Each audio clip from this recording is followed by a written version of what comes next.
Finally, after, I don't know, it's been about 14 months, I think, hasn't it? It's been a while. You certainly haven't done the video ones, Howie, have you? No, and I didn't make the cut last season, did I? No. For one reason or another. I mean, it's took us a while to get this one organised, hasn't it? Between we've had a couple weather of three false starts with the weather and everything else, but here we are. We're at HAPPA, just outside of Burnley.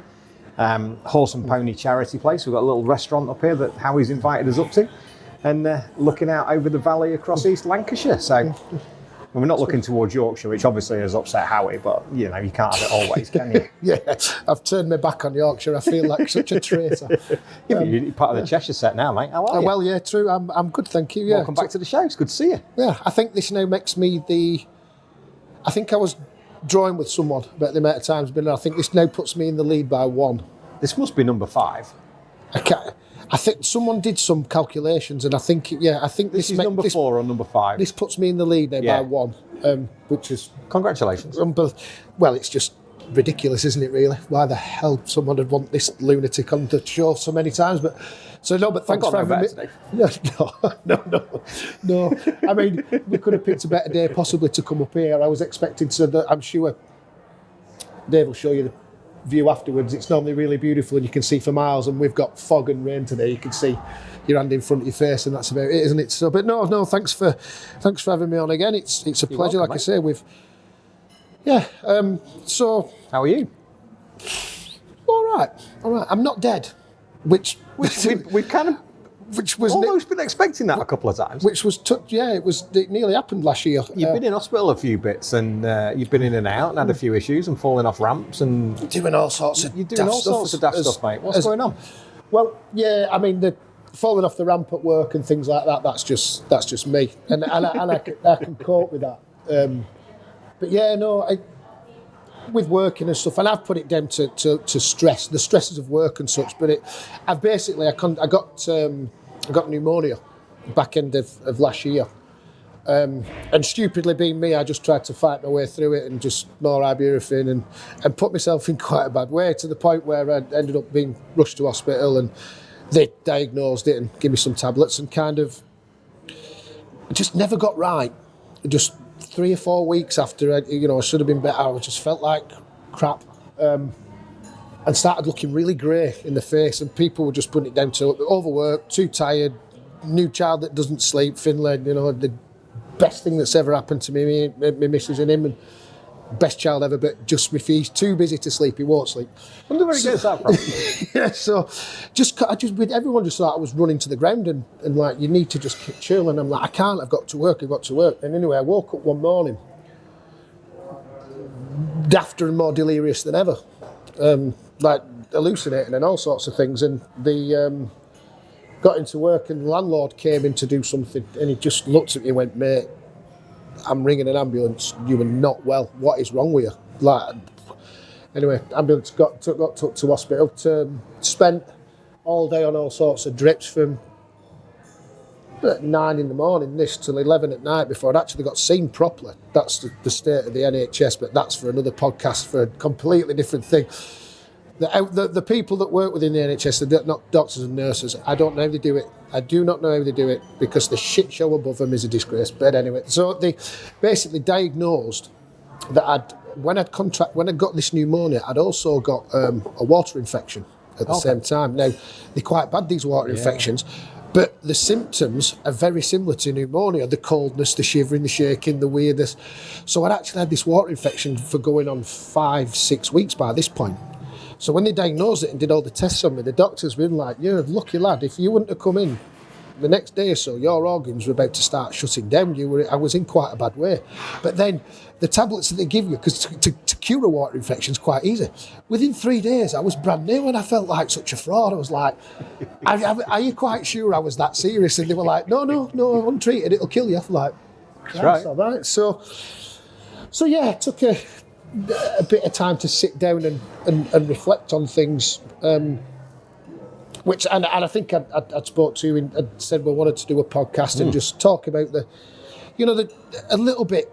I only want to touch on it for a minute or two before we get into the usual thing, because I don't want this is not a woe is me, people feeling sorry for me, but day, isn't it? Yeah, the mental health aspect of racing, You know, we've just lost Anthony Gorbert, who struggled, you know, with his addiction, but that's all through mental health. And a lot of other riders, I think Taylor McKenzie spoke on his thing the other day about how brave was he to just say, I can't do this anymore.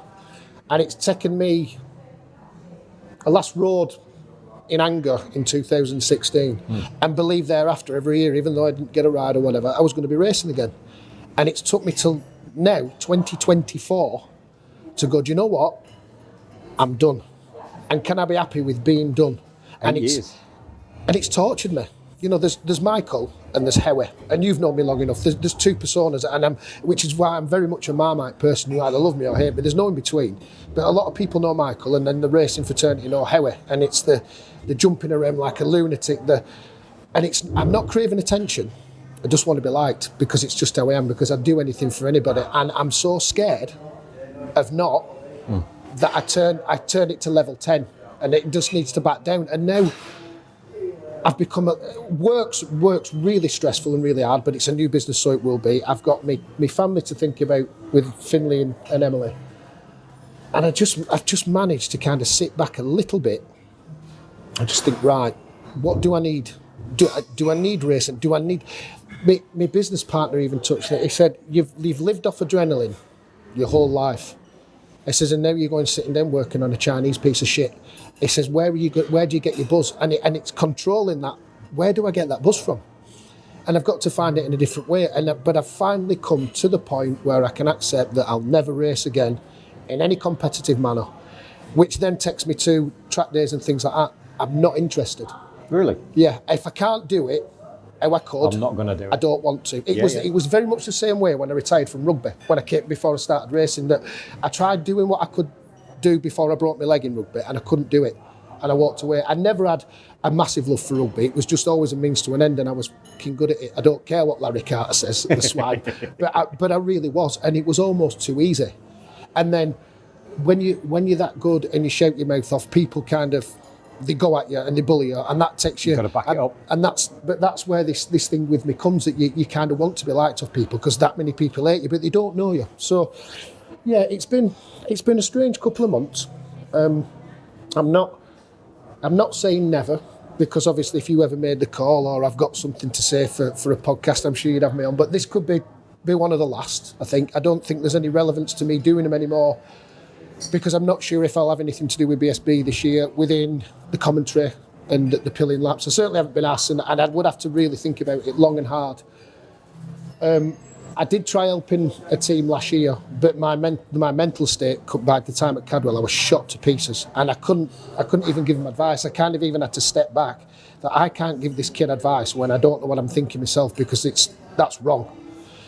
So I kind of backed away from that. So when I do come back to BSB, it will be in a capacity, probably as a team owner, to run someone in. But this is a couple of years away at the earliest. So yeah, we'll see where it goes. The next six months or so, I'll be concentrating on the business and family life. But motorcycles will still consume my life, and I'll watch every practice session. I'll listen to every podcast. I'll watch every test and MotoGP, World Superbikes and BSB. But yeah, I just don't think I feel relevant if I'm at BSB and I'm working. Now I'm just basically going to be a punter for a little while. So we'll see how it goes. But you know, if you've come a knocking. Come on, knocking, mate. There's always room for you on the podcast. The door's always open, especially when you're only 10 minutes down the road. Yeah. So you're only in the top end of Burnley. But are you comfortable now as Michael Howarth? Are you comfortable in your world now? I think rather than Howie? I think so. I mean, Howie. He's still there. We know that. I mean, for instance, after saying all that tonight, I'm going. This is the first one we've ever done in a morning, which is very strange. It's also true, yeah. Quiz night normally. Yeah. I've passed do the chat and then straight to the pub. Yeah, straight. So tonight is quiz night, and I'll be going, and I can guarantee that. I know this is almost like therapy. My missus hasn't heard a lot of this stuff I've just said there because I've kept it in.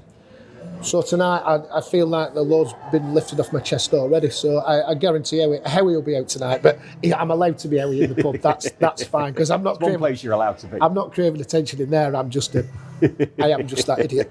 So yeah, this was said, I've only wanted a couple of minutes of this before we get into what we come to talk about. But this was just like not a farewell, but just really a massive thank you to you for always having me on. A massive thank you to any fans that have ever been fans and watched me racing and kind of know that there is something behind the lunatic. So yeah, that's what I wanted to do before we get into that. So, sorry for being so serious. No, not at all. No, the story needs telling, mate, because everybody knows you. Everybody thinks you're great. You do the commentary with Duncan, our great Scottish mate. Who's a big supporter of yours. He loves having you up in the comms booth as well. You've still got that insight. You've still got that knowledge. And it's nice to have that, especially on the podcast, that we don't get to do this too often, where it's just a chat in a cafe. It's not an interview, it's two mates chatting, especially when we get onto BSB and stuff like that. And I know a lot of the listeners and now the viewers, now you're actually on the video as well, have missed your input. There's most people, see it all the time. When's Howie back on? Well, now, here you are. Welcome back now. It's your fault for moving to Runcorn. We could have done this a lot more often, but you moved to Runcorn. Well, I was going to say you could have come over and I could have taken you somewhere nice in Cheshire.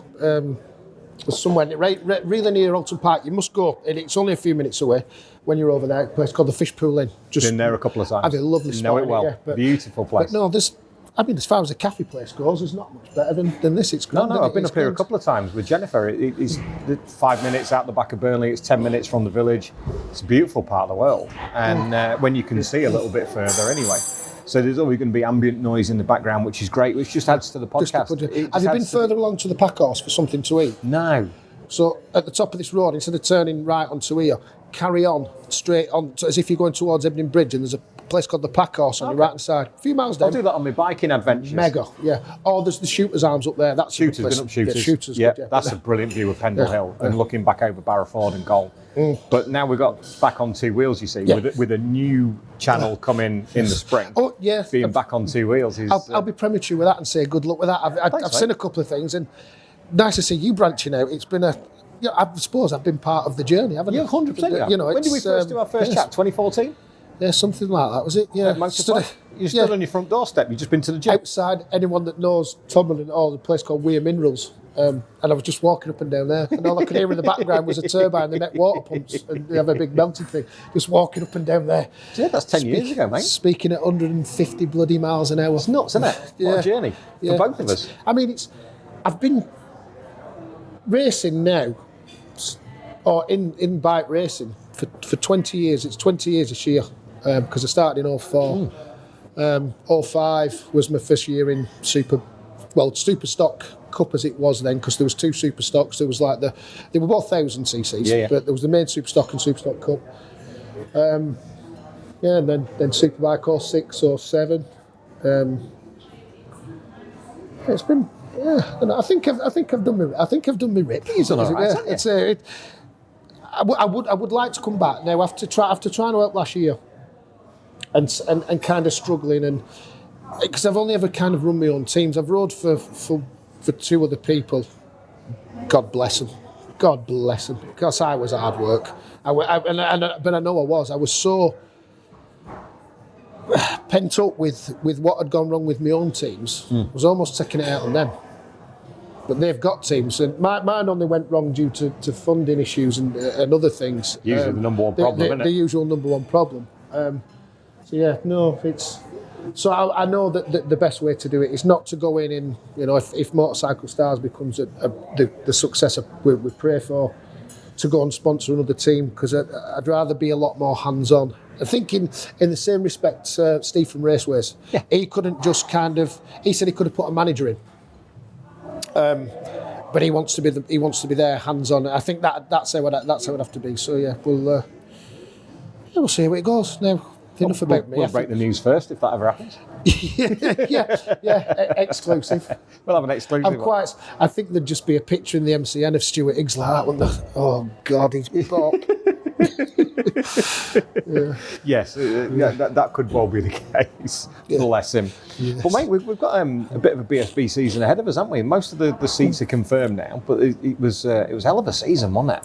23 was the most intense I can remember. We've not had much chance to talk about it directly. I know we've had a few messages and bits and pieces, but we've not really had a chance to talk about it in depth. So 2023 was pretty intense. And I know it went down to kind of the last two, but even then, as in Glenn and Tommy, but that could have gone the wrong way, and Kyle could have nicked it, or Jason could have nicked it. But it did kind of. Now you look back, you just think Glenn, Tommy, because of how it finished with the half a point. Do you know of all of those who I thought would give him a run for the money, but it all fell apart at Donington?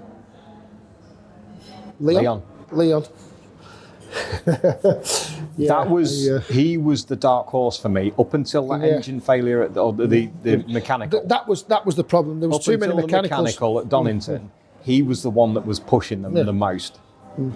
And for me, he was the dark horse. Kyle did a great job at Donington. Brands isn't his favourite track, and you kind of think, well, he's not quite going to have the legs for it for the final round. But Leon, I thought, did, but then Donington put the lid on it for him. Really, there was one or two earlier on in the season that kind of aided towards his championship falling apart. But I spoke to Leon probably after Donington because he was still within a fair mathematical shout. But the first two races had to go really well in his favour at Brands, and spoke to him on the phone. And I hope he doesn't mind me saying this, but he was like, he said, if I've got a sniff, he says, I'll ride through him. He says, I'll put him in. He says, I don't care.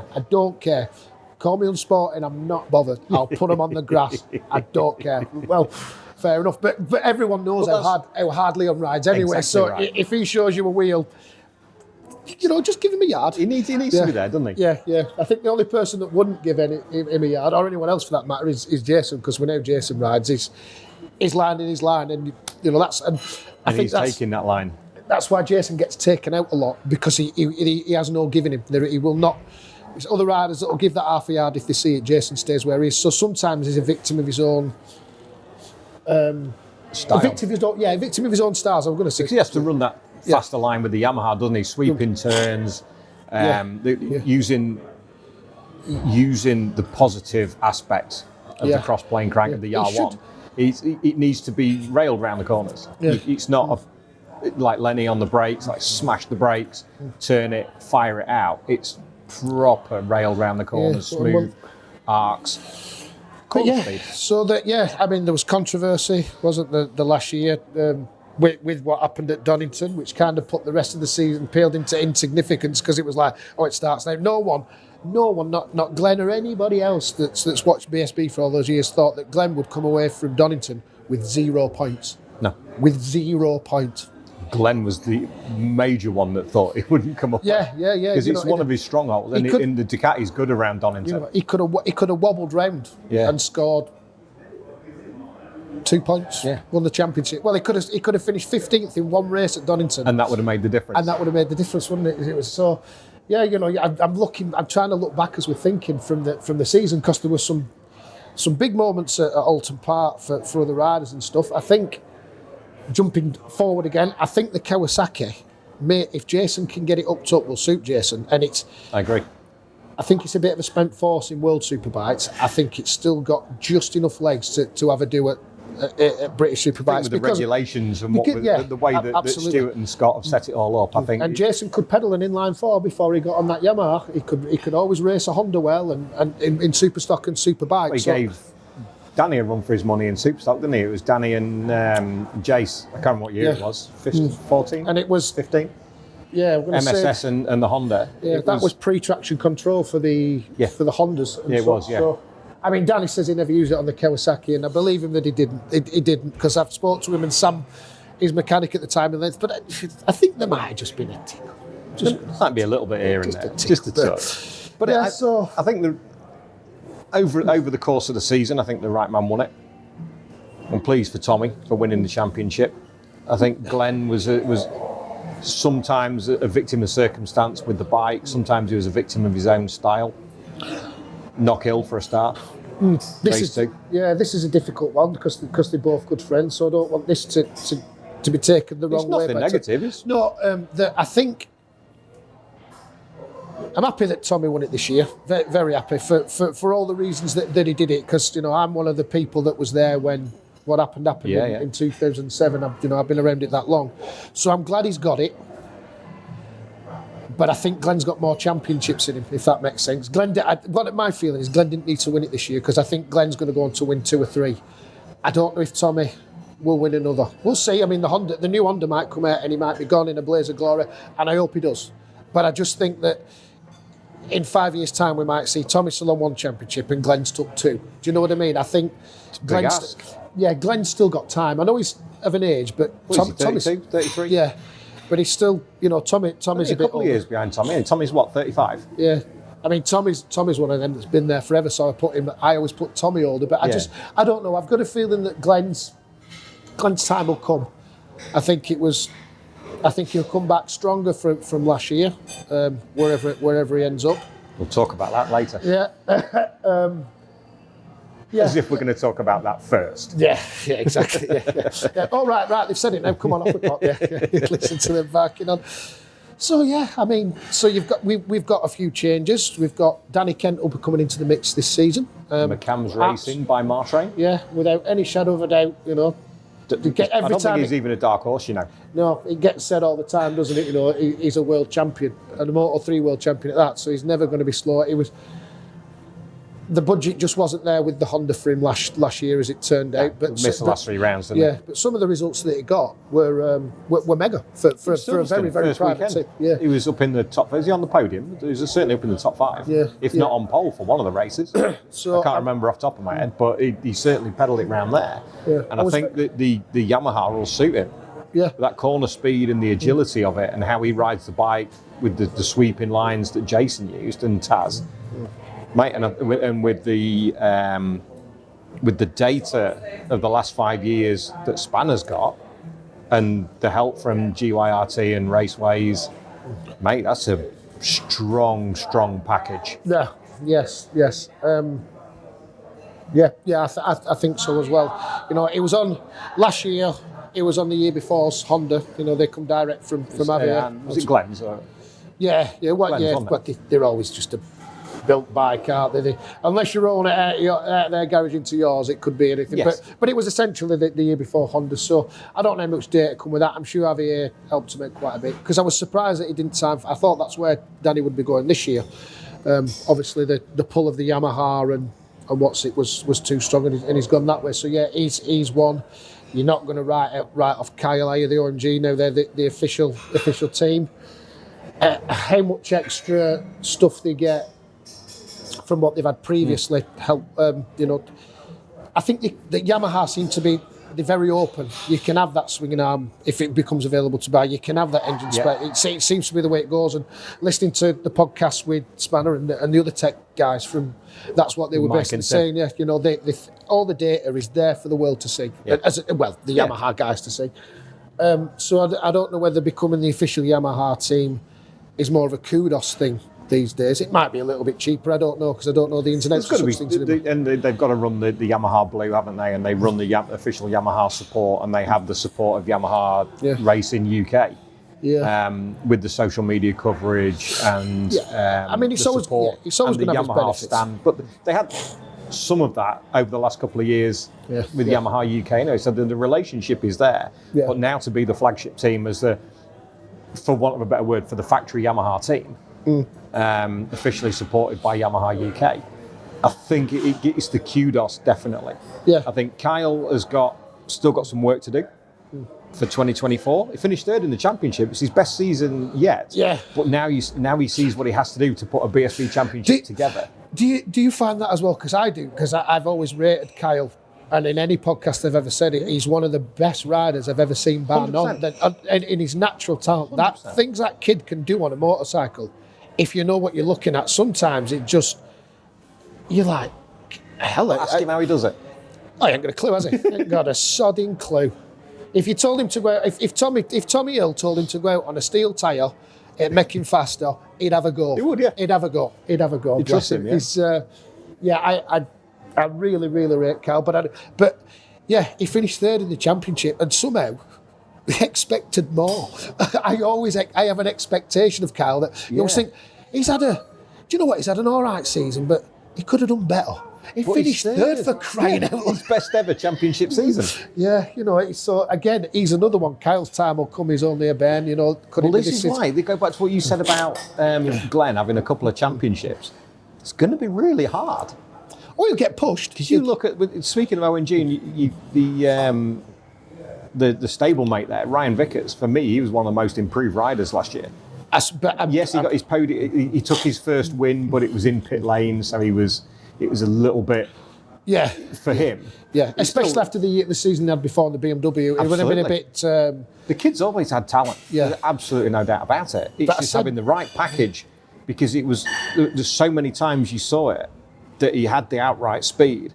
But when you look it on TSL, so many times it went purple, purple, yellow triangle.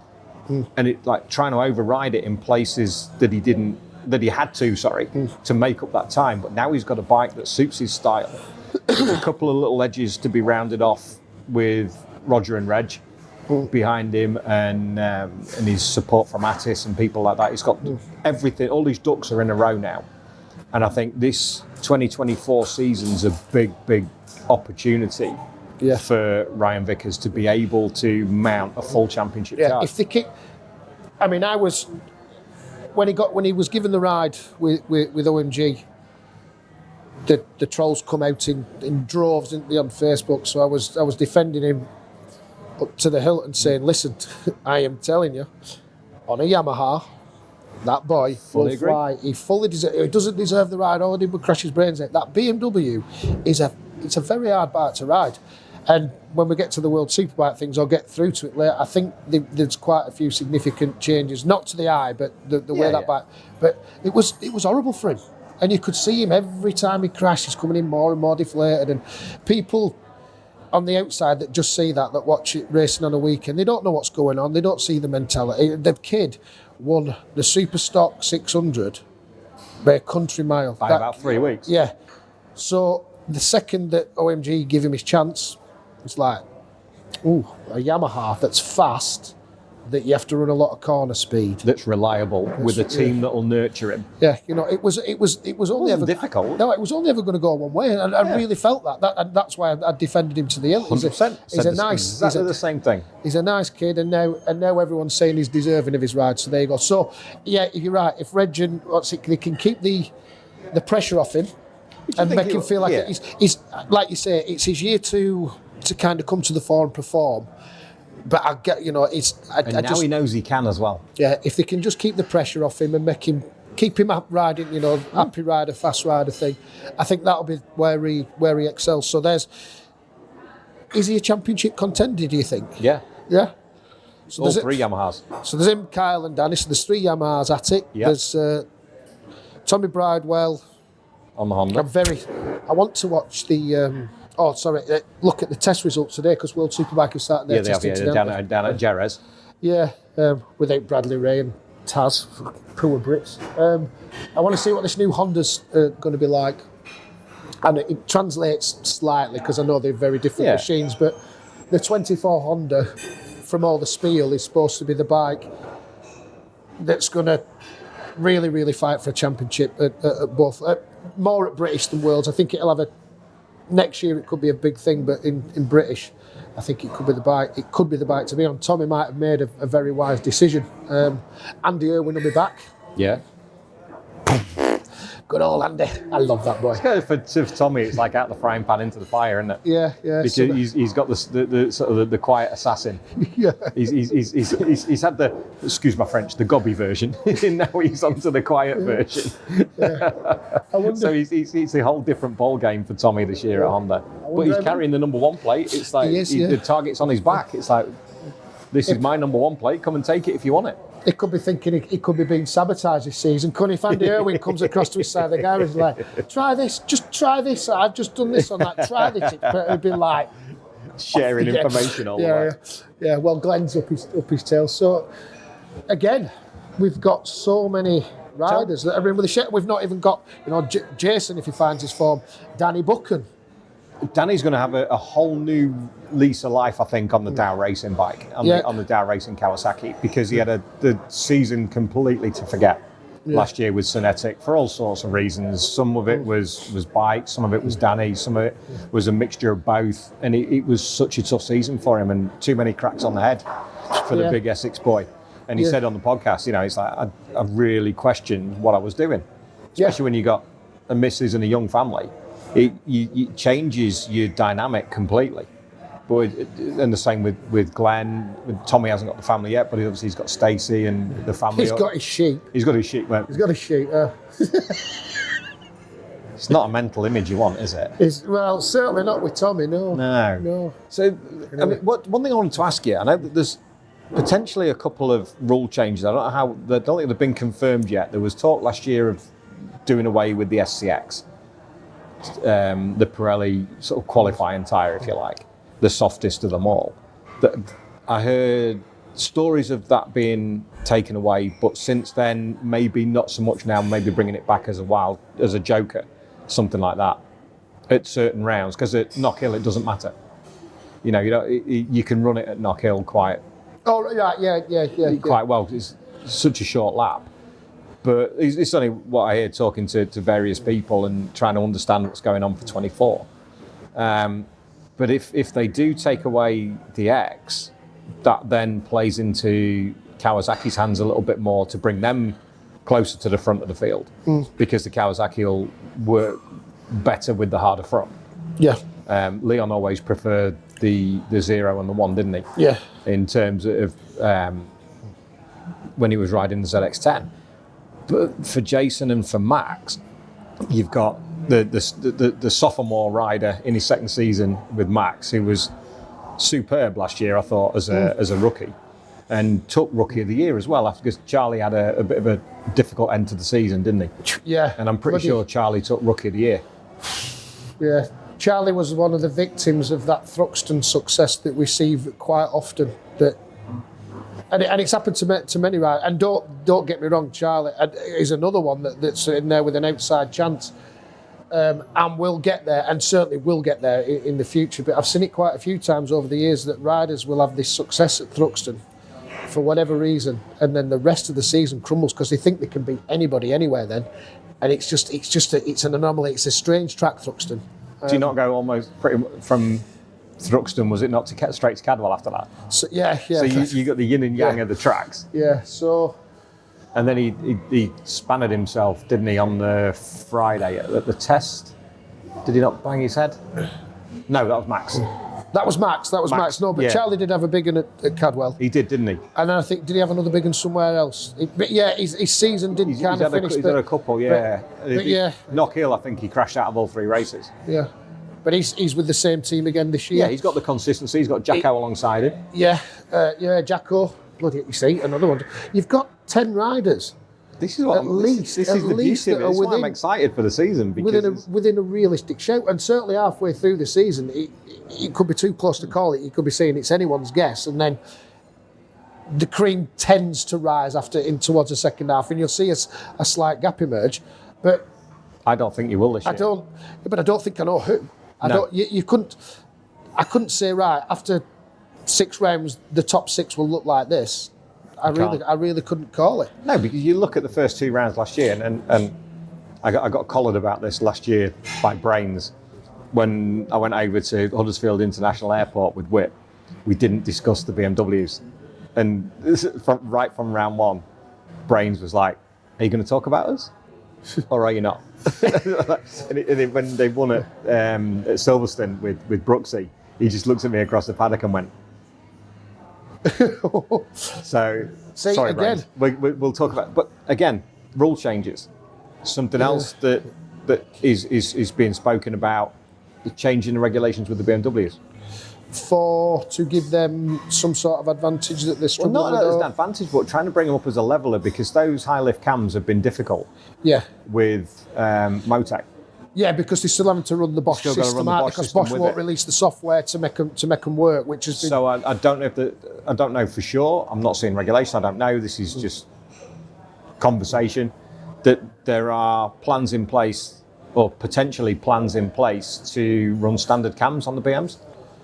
Yeah, so basically allowing them to change the cams. Yeah, because obviously within the rules at the minute you ride what's there. Exactly. And again, that makes sense. If Bosch aren't prepared to release the software and they can't make the two together, the Motec and the Bosch, and it's proven hard work. Might be wrong. I've been wrong before. Yeah. I mean, I don't know what software Pete runs at the TT.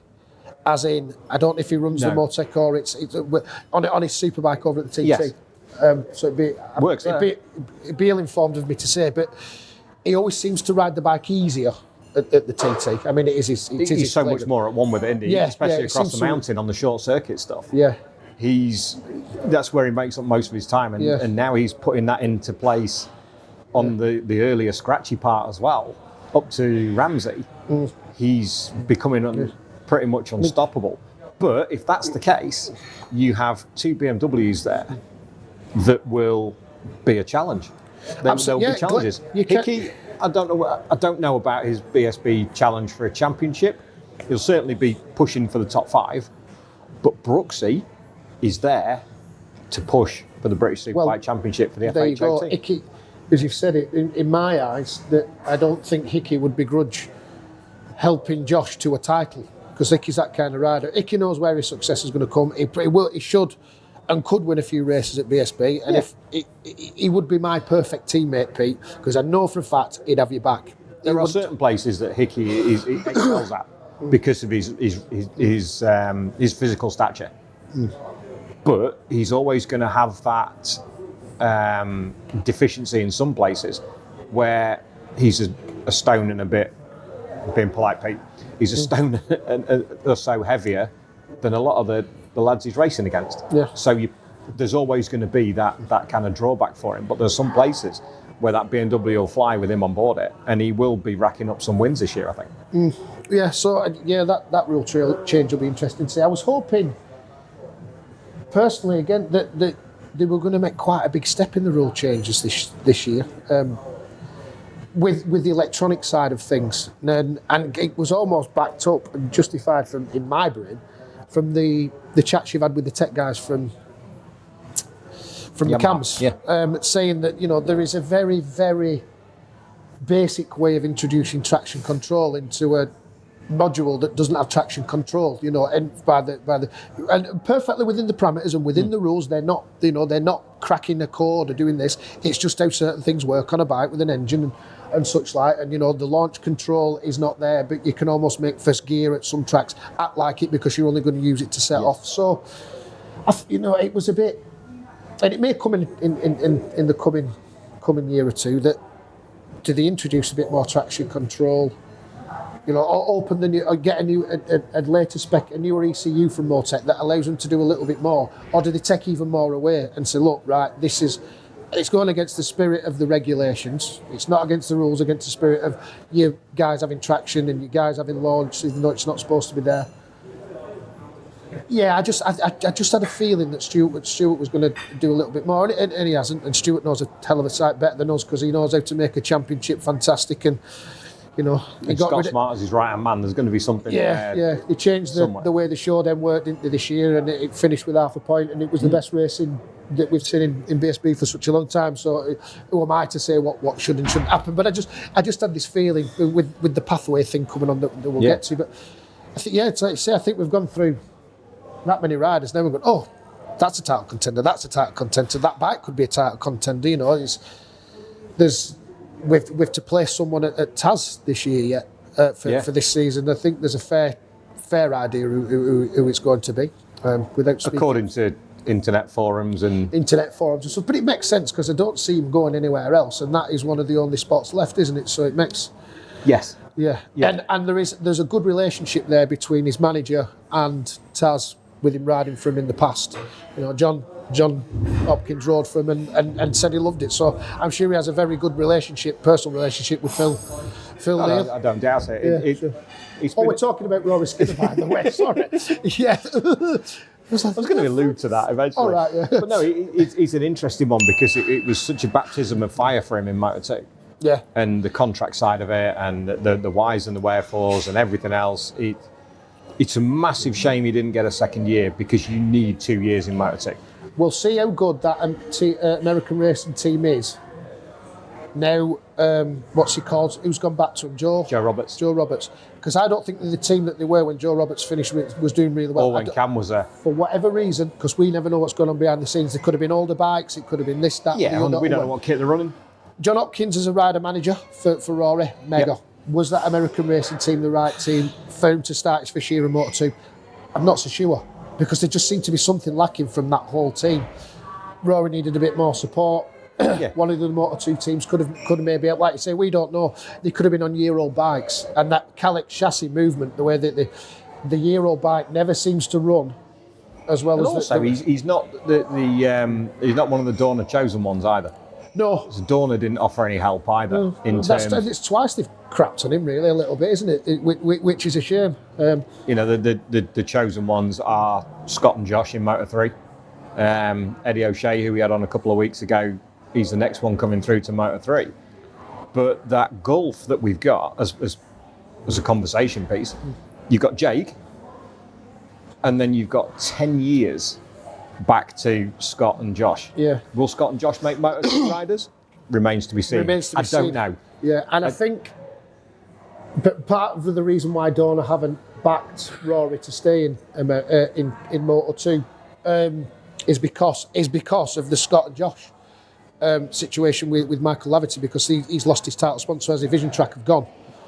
And I'm guessing. I'm only guessing. I know Michael said he's going to be all right, so he's not worried about the foreseeable. No, he's set up the British talent team now, hasn't he? He's got that which is Sev Moto2 and the Junior World Championship. Any money that could from Dorna that could have gone to keep Rory, I think has gone that way to Levitt's team. And more power to him, that's how it works. Because he was there of his own accord through HAPPA, it wasn't on a Dorna path. Yeah. They've kind of gone, not our problem. Yeah, we're busy doing this. And massive shame.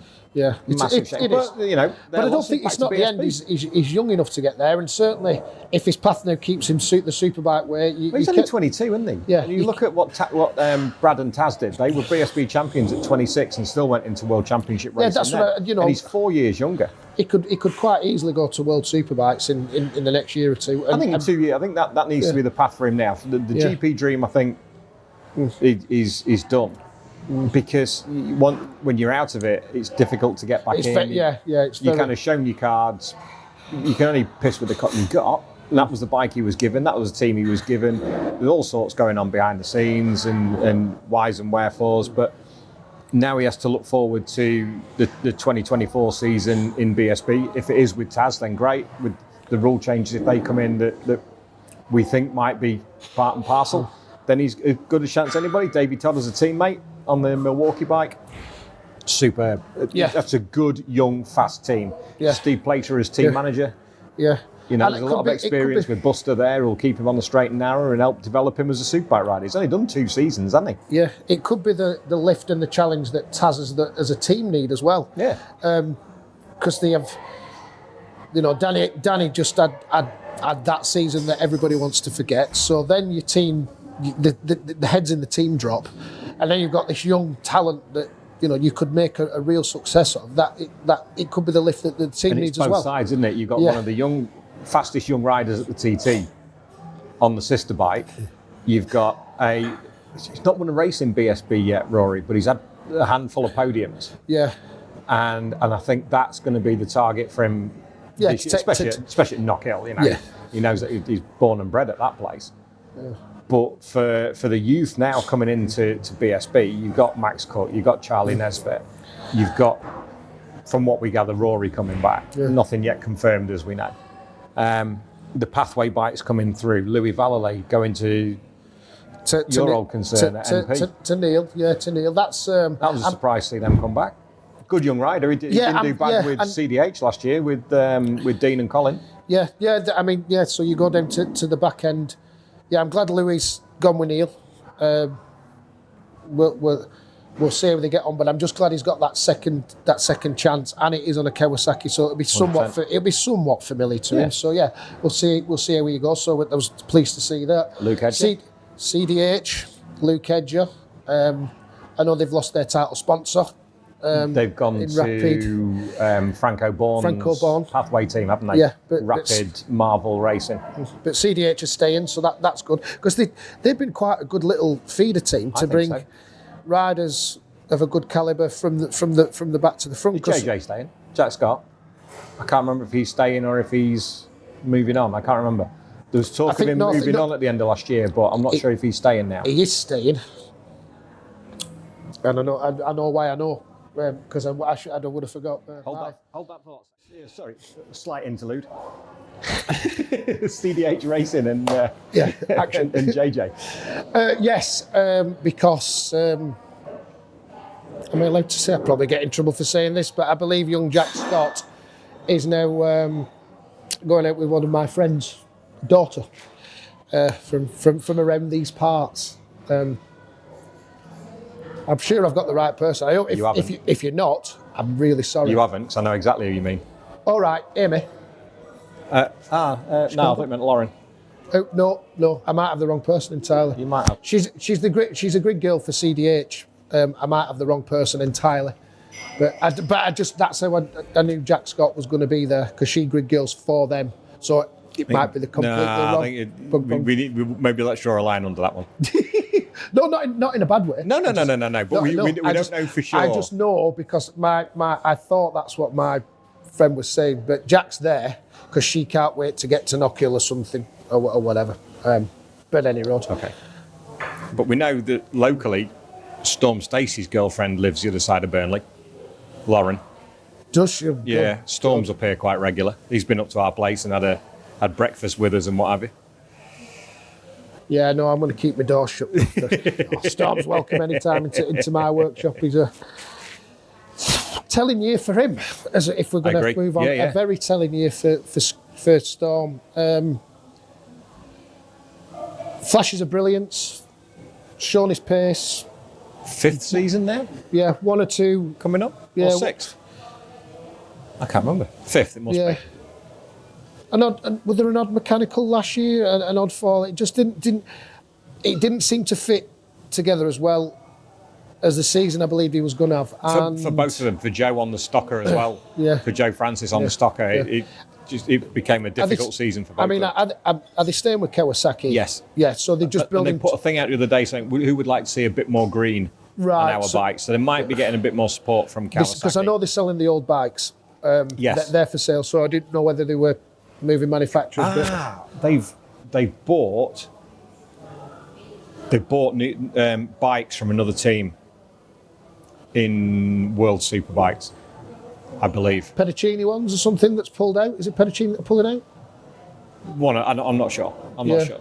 But I believe they bought World Superbike engines or the bikes. Something like that. So I think chassis-wise, they've taken the step that they needed to do because they deserve. Yeah. Teammate coming in for Storm, but that'll be announced in the not too distant future.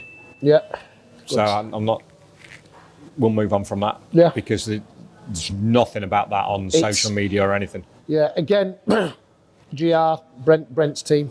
The success Brent's had in the past speaks for itself. So he's always, he's won European Championships, British Championships, never managed to make that step to win the British Superbike Championship. But what Brent's always been is one of the best feeder teams that anyone could imagine. So it's always difficult to say that. I think they need to make this a really good season for Storm. He needs to be pushing top 6, top 8 on a regular basis. He's got to make that step. Because I think that relationship is due to run its course. And then where does he go? That I don't know. I think he could do with being, I'm sure, if Storm moves, it'll be because Brent's found him the right path to a different team. So I'm not saying that at the end of this year they've got to part ways. But what I mean is that Brent's done, he's served his time with Brent. Brent will be looking for the next one, and he'll move Stacey to the right way. He won't leave him out in the cold. You just know Brent Godwin too well. So here's a question: do you think some teams shy away from Storm because of his character? Probably. Just not sort of a throw it in there question kind of thing, because I wonder why, with his undoubted talent, he hasn't been taken away from Probably Brent by because, somebody else. I mean, he needed nurturing and 100%. needed to mature ever so There's no right or wrong answer to it. It's just something that I which thought is of. what I think he's got from Brent. I think Oh, no question. There's an absolute. There's the storm in the paddock, and Yeah. then the storm 5 minutes before he goes dead.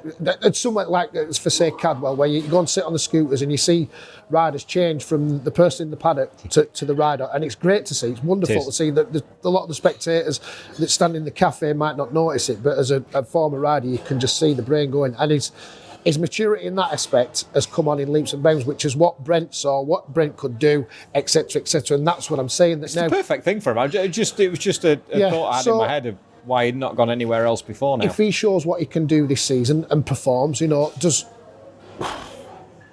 want leathering off Brent because I'm bored. I'm bored of fighting. No, God, mate, I don't think me and Brent would ever be allowed out in round Sheffield. We'd both come back with black eyes. It'd be an hell of a night, but before getting thick ears. Yeah, I just don't see Brent being able to win a title just yet. If Brent's bought ex-World Superbike machines and gets if Brent had the big enough budget, Brent could win a British Superbike 100%. Championship, undoubtedly, without question. You don't win a Supersport title, you don't win European Championships without being that good. But unfortunately, there is a level that you get to in BSB and you need more money. So, Brent ain't shy of a few quid, but Brent also is from Yorkshire. But he's also a businessman. Yeah, exactly. So He's not daft. That's why I class Brent as one of the best feeder teams, and he will bring youth and talent through, which he always has done. So That last half a second is the most expensive half a second. that's exactly what I'm trying. Yeah, what I'm trying to say. It's not questioning what Brent can do and No. what Storm can do in any way. So I don't want that taken the wrong way. So Fully agree. So if Storm has the season that he could have and should have, then I don't see any reason why people won't start looking at him to move on. And Brent will have probably thought all this time, I've got a 5-year plan for this boy. I know exactly what I'm going to do with him, blah, blah, blah, blah, blah. And then he gets Brent a race win this year. Brent's as happy as a pig in mud. And off, and off he goes. And that's my theory on that. Lee Hardy's very quiet, Yes. losing his rider unexpectedly. Yeah. Brad Peary going back to Supersport Going with back to Gearlink. Supersport, I can only presume that was kind of a monetary type thing, because I know that Bradley had to, and he openly said that he had to find sponsors to what's it. So whether there was a deadline or the offer come in, and it was like, what do I need this pressure of trying to find that for another year? Because he was quietly away. I thought that. Better. So I think he's shown what he's capable of, maybe a year back in Supersport, just to raise his profile that little bit more, but it's going to be such a hard season in Supersport. That's And we weren't another going thing to in talk about the support classes too much, but that Supersport, Yeah. But we'll put it this reigning way. champion with a number 1 on his bike and a big target on his back on the all-conquering Ducati. Luke Stapleford on the Triumph, the factory Triumph. Brad on the Gearlink, alongside... Mine's a forgotten. blank. But that's really good, isn't it? Sorry, but like we said, we didn't really want to get into them too much. No, but that's going to Supersport's going to be an incredible season. If Bradley, for instance, wins the championship or has some mega results, he's probably more chance of getting a Superbike ride with a better team for 25 than he would have with staying with Lee for 24. Maybe, Do you know what I mean? He's learning his trade, going to be a wasn't he? I lot. thought. If you win that title this year in Supersport, the kudos that will go with it for a young rider like Bradley, there's got to be eyes To win on it you. against that, There's going to be eyes on you. He's here every now and again. Our occasional co-host and British Supersport So champion. is he driving back from Almeria at this given moment? Yeah, That's I thought exactly what he's doing. Yeah, he's been away just burning Puttering fossils down in about, Spain. The challenge wasn't consistent for Ben last year. He was in control of his own destiny from fairly early in the season. Yeah. And he just concentrated on finishing the races, doing what he did. After that whoopsie at Donington when he was leading and crashed. After that, I think there was barely a whoopsie till the end of the season. It was almost a perfect little bit overlooked. championship. Little bit overlooked, wasn't it, Ben? Because he did so well. The way he applied himself, last year, because he's had a tough couple of years as young Ben. He certainly has. His Superbike dream didn't go to plan. That No. was thwarted with injury. The World Super Sport thing, less said about that, the better. Yeah. Well, he broke his back at the start of the season, didn't he? And the bike wasn't really what it was supposed to be, and that was proven. Yeah. I know Tom got on it later in the season, which obviously creates a bit of needle domestically. Tom is off now to do World Super Sport with Triumph. With Triumph, yeah. With Simon and the PTR team. That'll be an interesting relationship. That's a dynamic, isn't it? Yeah. And I'm going to say, I'm not going into it, but anyone that knows will kind of know. But yeah, just watch this. It's going to be an entertaining one. It'll either go really well or really bad. But Luke couldn't quite put the season together, and he crashing out at Cadwell and places like that, and Tom overriding and the issues that he had with the Gearlink bike. There were things with the bike that were an issue at some point, and there were things with him overriding it, and there was a whole host of things. But on its day, it was incredible. Have the rules opened up and changed a little bit in Super Sport again for the likes of the 636? Well, I don't know, but you would suspect so. To bring, because look at the domination of the Ducati. Yeah. Last year, they had to do something to bring the 636 into line and the Triumph, and I think it's going to be an incredible season there. At one point, everyone was craving the R6, weren't they? Yeah. And now is the one team running it this season? I see something daft like that. Well, there were, weren't they? Jamie Van Sicklerus was at MBP Racing, whatever it was. Yeah. McAdams have obviously moved to Triumph. They've moved to Triumph. They've moved to Triumph, yeah. So it's... But the MVP was going to be Jamie Van Sicklerus, but he's now doing the Pathway with Tag Racing. All right, yeah. He's on the Pathway bike. So it was a bit after being announced in Supersport on the R6, it suddenly changed to Pathway with Tag, who are still running Sean Winfield and Matt Truelove on the Stockers. Yeah. And Fraser Rogers on the Superbike. New daddy, Fraser Rogers. Congratulations to you. Congratulations. And you're a good lady, mate. Yeah. Get ready for no sleep. You know all about that. For 6 months you're not bothered. You're like, I don't need this sleep. I can cope. I've got this beautiful little thing. And then after 6 months, Finlay is 18 months. Is a year and a half. So anyone on my social medias will see him. He's just a very busy little man. Never stops smiling. From the second he wakes up with a smile, he goes to bed with a smile. But it's that he won't go to bed before 9 o'clock. We've tried everything, We're probably a little bit too soft with him, and then he'll sleep well midnight. He gets up at midnight, gets in with his mum. I go into the spare room, and you can just hear this for the next few hours. And then about 5 o'clock, Emily gets up and goes in the spare room, and I get in bed with him, and I can cope with his snoring and grunting and fidgeting. He's busy in his brain at night. He's wonderful, but I just wish we could get 7 hours out of him. It'll happen eventually. Yeah. It will happen eventually. Last that I can remember on the Pathway bike, we spoke briefly about Franco Bourne. Had a good season last year on the Stocker, and then being drafted into the factory squad. Bit of a baptism of fire for him and Tom Neve. Tom in his second season, tough year. Left the team at the end of the season. Headed on to Pastures New for 2024, I believe, within the championship. And Franco being the next best thing coming through. You sort of your Maxes and your Charlies and your Francos. Yeah. That youth coming through. It's class. Yeah. Yeah. I think Franco had his best result on a Pathway bike last year, didn't he? Sixth at Donington. It was wet. Ridiculous conditions. Still got to ride it. Of course, but you've still got to ride it. So which brings me to the Pathway thing and the justification of it in my eyes. We had a chat off before we started, and so you already know my thoughts on it, and I'm just not. I don't get it. I don't know enough about it to have an opinion. I'll be perfectly honest. I'm not mechanically minded enough. Or whether I just don't like it, and that's me being really kind of old and a bit analyst and whatever. That in years gone by, when we had the Superbike Cup that I rode in for like 07 and 08 and 2010, the bike, you were in the Superbike Cup because you were deemed to have a slightly smaller budget and et cetera, et cetera. And it gave you the chance to win races and get a little bit of TV coverage little bit of prize money. But at the end of the day, the bikes were still a superbike. Superbike forks, chassis, superbike swing arm. The bikes in 07, the price of the engines in them was ridiculous because we were running Tenkate rods and pistons. That they were the last of the proper superbikes. Well, you say animals now. They were like we were getting maybe 2.5, 2.10 horse out of them we had traction control on our bikes in 07, but it was a very basic form through Motec that Ray Stringer had come up with. And then in 08 we were on the ex-Stobart bikes, so they were the full Morelli, but with a the engines that they run now much more standard engine.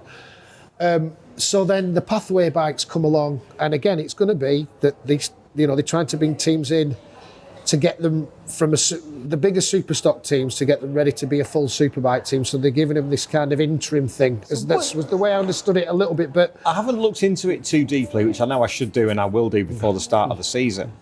What are the basic differences? Do they run? They've got. Is it superbike frame, brakes, swing arm, but it's not a standard engine? Not even the swing arm. Engine spec. I would imagine it'll be. You can run a superbike spec engine. Again, I should have looked that up, but it's more for me about looks. Not that I've got any anymore, but so they can run. I think they can run a certain set of all-in forks, so they don't have to. If you've got a Kawasaki, it doesn't have to run the shower forks because you can change the internals anyway. But it may be just the internals that can change. But I know the swinging arm has to remain as produced by the manufacturer, but you can put the quick release systems on and they are so they're slightly lengthened, as I understand it, and that's what the pathway bikes look like. To me, it's just not a. Let them put the fork. If it's gonna be a pathway bike, the cost is not. By the time you've paid to get there and all the tyres and all the fuel and all the engine reviews and blah blah blah, if you can't warrant another 20 grand for a swinging arm and some forks, then might as well stay. So I think superbike. I'm just very traditionalist. But if you crash it, that's another 20 grand you need.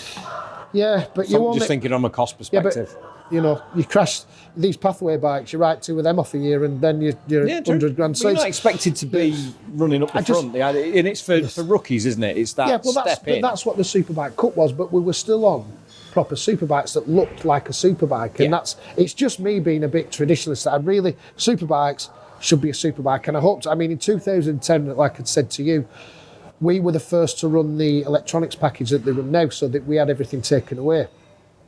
And it was a trial, and I'm just praying to God that they're not doing this pathway as a trial to see if we do need the swinging arms and the suspension, so they can make superbike racing cheaper.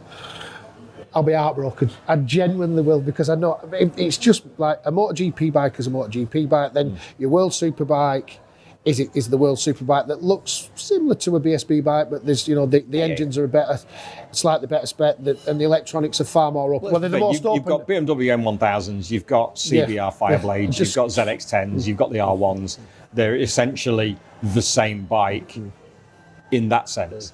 That they are a Yamaha R1. I just don't want it to turn into and different electronics. I don't want it to turn into the Superbike Championship that the Americans tried a few years ago, where you had to remain with standard forks, but you could put brakes on. I mean the whole Superbike, but yeah, I just hope. It comes down to cost and close racing, doesn't it? Yeah. You don't want one manufacturer running away with it. It was mainly the 2 Ducatis last year, with the odd Yamaha coming in and having cameos with Kyle and with Ryan.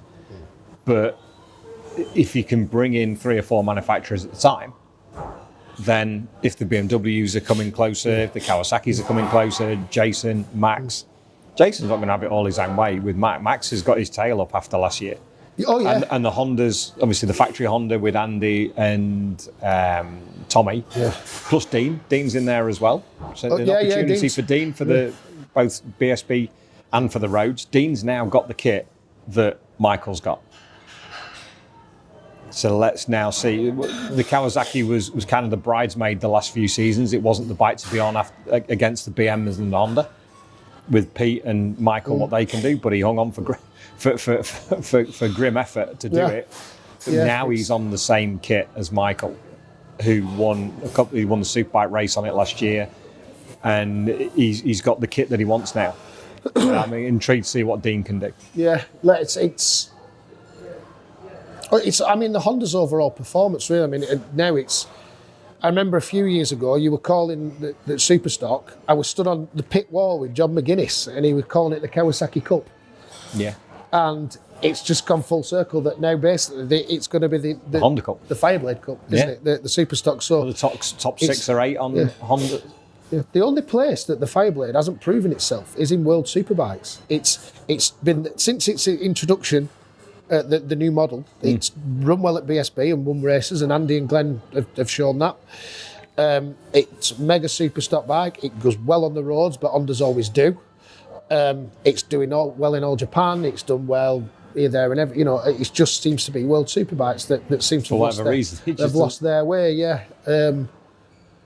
But maybe the Europeanised aspect of Honda and HRC that's supposed to be coming through that will filter down from MotoGP. And the direct input from HRC, where we don't want to do it that way, and maybe Harv and the team have got a little bit more leeway with what they can do at BSB under the regulations. Yeah. And on the roads, it's a free-for-all. Yeah. So it's always going to be there and thereabouts. So yeah, like you say, it's Dean's time to. I don't think he'll have any excuses. He had the excuse of the Kawasaki last year and still rode the absolute nuts off it. They worked through like a train that he didn't win, did he? I think we've covered off most of BSB, I think. As I'm looking at Christian Hidden, Motor Rapido. Again, Christian, keeping the same bike and the same ride. How far into a podcast can you go without mentioning Christian Hidden as a title contender? Make sure I did. Yes, Christ on the bike. Yeah. Second season, fourth season on a Ducati now. Did he do 2 at PBM or 1? No, he did 1, didn't he? And then he went to Hawk for a season. Yes, yeah. So he's had... This is his second season on Wilf's Ducati.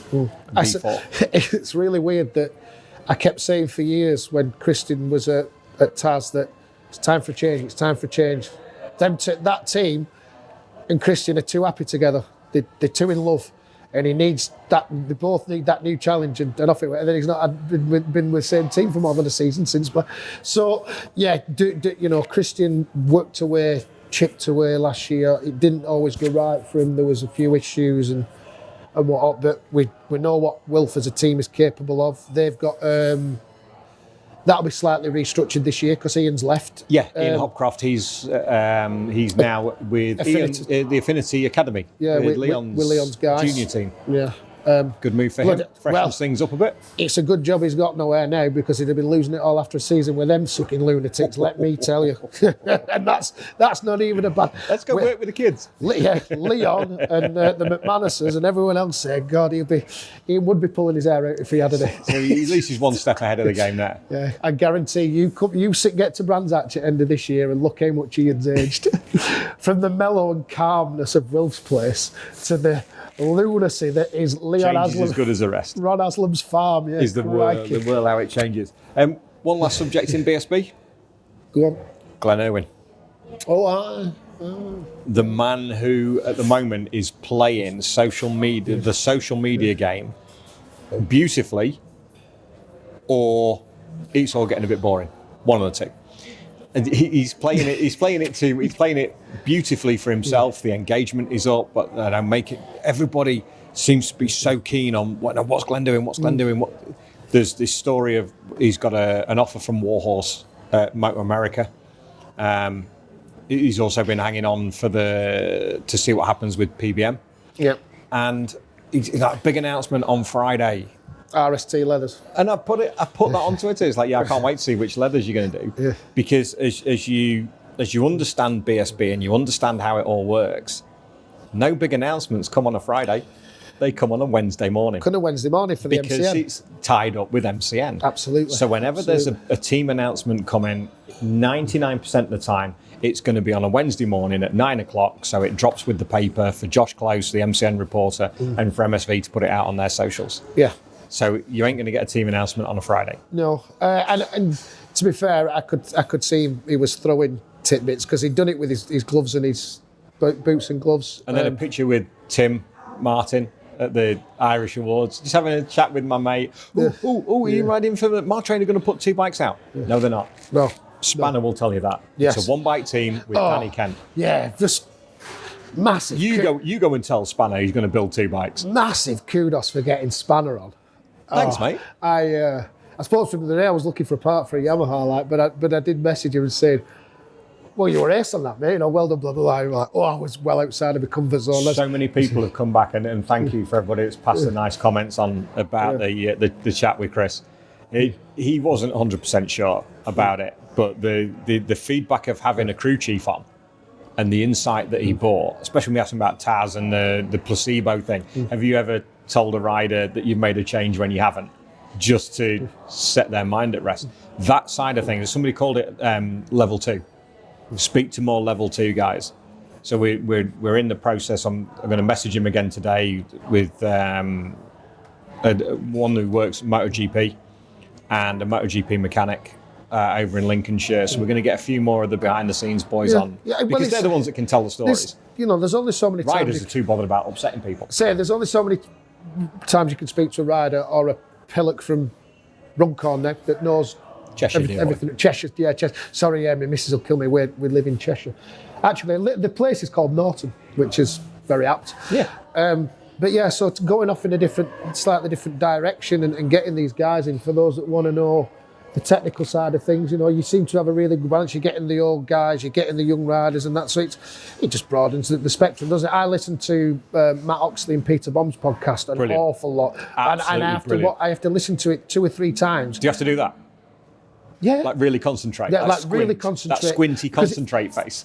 I can't listen to it while I'm working because I can't give it the attention that it needs. No. And then I'm like, I can't process what they're saying because it's exceptionally technical. And that's their niche, because it's beautifully technical. I like the people side of things. They're the technical side of things. Yes. And it's getting the best out of people. Your guys, Chris, even to a certain extent, Spanner, they were still able to explain it in layman's terms. Yeah. And Matt and Pete don't. I've worked with Peter Bond once when Carl Harris filled in at World Supersport at Brands, so I know Pete, and so I know where he works and what he's like. So yeah, for me to understand anything technically from what they're saying, I have to listen to it 2 or 3 times. So yeah, the getting Spanner on and the other guys, and then them explaining things in ways that normal people can understand. I don't want to, like I've said, motorcycle racing. I learn as well, because I know the people, exactly. I know the sport, but technically, I don't. I'm not mechanically minded. I've not learned it. I've not been involved in that side of it. Yeah. So it's all new to me, like having Mike and Tim on. But I don't think many people in the paddock actually knew that Spanner could actually speak. Honestly, you've been there 20 years and a lot of people have walked past Spanner and looked at him, and he's either growled at him, snarled at him, and off he's popped. He's a man of... He genuinely is a man. He's a man of few words. Sorry, do we have a couple more flat whites, please? Do you want a latte? Yeah, latte, please. Yeah. Thank you. Coffee break. Marv, that's 2 coffees for me. Yeah, Howie will definitely be out tonight because I will have no control. Spanner is a man of few words until you know him. And genuinely, up until 3-4 years ago, maybe a little bit longer, we'd never spoke. I once went into... He was working for MSS at the time. It was at Cadwell Park in, I think, 2010. Because even I'd shaved my hair off then. And I was looking after Malcolm Ashley's team for him for that weekend. He was running Hudson Kennel. Because I was shouting at the podcast because he was trying to remember where he was and what he was doing. 2000, we were with MSS because I'd come in to ask for something that... that's the hardest thing with mechanics remembering and things. With crew chiefs. You can't kind of go on Wikipedia or on their Facebook page and go, just fill in the blanks that a lot of it over the last 10 years for being in the paddock. But there are other places, but they don't have Wikipedia pages. They're there for the love of the sport, and that's their job. They're there to work at a weekend. Absolutely, no wonder Spanner's always cross at people. And I'd been in, so I went into MS. They were putting everything together at Cadwell because everything's a farce there. Best track in the world for me, but it's a pain in the ass to work at. Logistically. And Malcolm asked me to go and collect some parts, and I'd asked Spanner, like first time I'd ever spoke to him, like, well, I don't fucking know. Fair enough, kid. And off I popped. Thanks anyway. And off I popped. And he was always really pally with Carl, but he'd just never look at me. And I'm like, he just doesn't like me. And again, I get it. Me and Spanner are definitely chalk and cheese. Yeah. It's that Marmite thing that we were discussing earlier. So, and then it come to I was talking about Taz's bike at McCann's at one time, and I'd noticed a swinging arm had changed from one to another, and I presumed he'd gone from Suter to Calix or something. And I was on the internet doing my Facebook thing after a few beers, and he dare I say, piped up. He come online. I'll say he come online, yeah. I'm not saying that Spanner piped up, Jesus. And we kind of got into a bit of a discussion, argument type thing. Yeah, he was basically saying, like, what do you know? You know, how do you know this? And he was completely right. I'd seen the swinging arm, and it looked like a Calix of the time, but it might have been a factory suitor, but that becomes irrelevant. But I'd private... Wonderful. Thank you very much. Thank you very much. Cheers. Yeah, we've got some. Thank you. You got one, haven't you? Sugars. No, I need some more sugars, please. Thank you. Cheers. Thank you. So I ended up messaging privately. I went, mate, what is it that you don't like about me? And we ended up having a chat. And the thing that became very apparent with Spanner is he's very approachable, and you can speak to him. And if you do, you know, if you have a problem and you say something and tell him, or believe it, he's not a. But a race weekend's not the time to do it. No.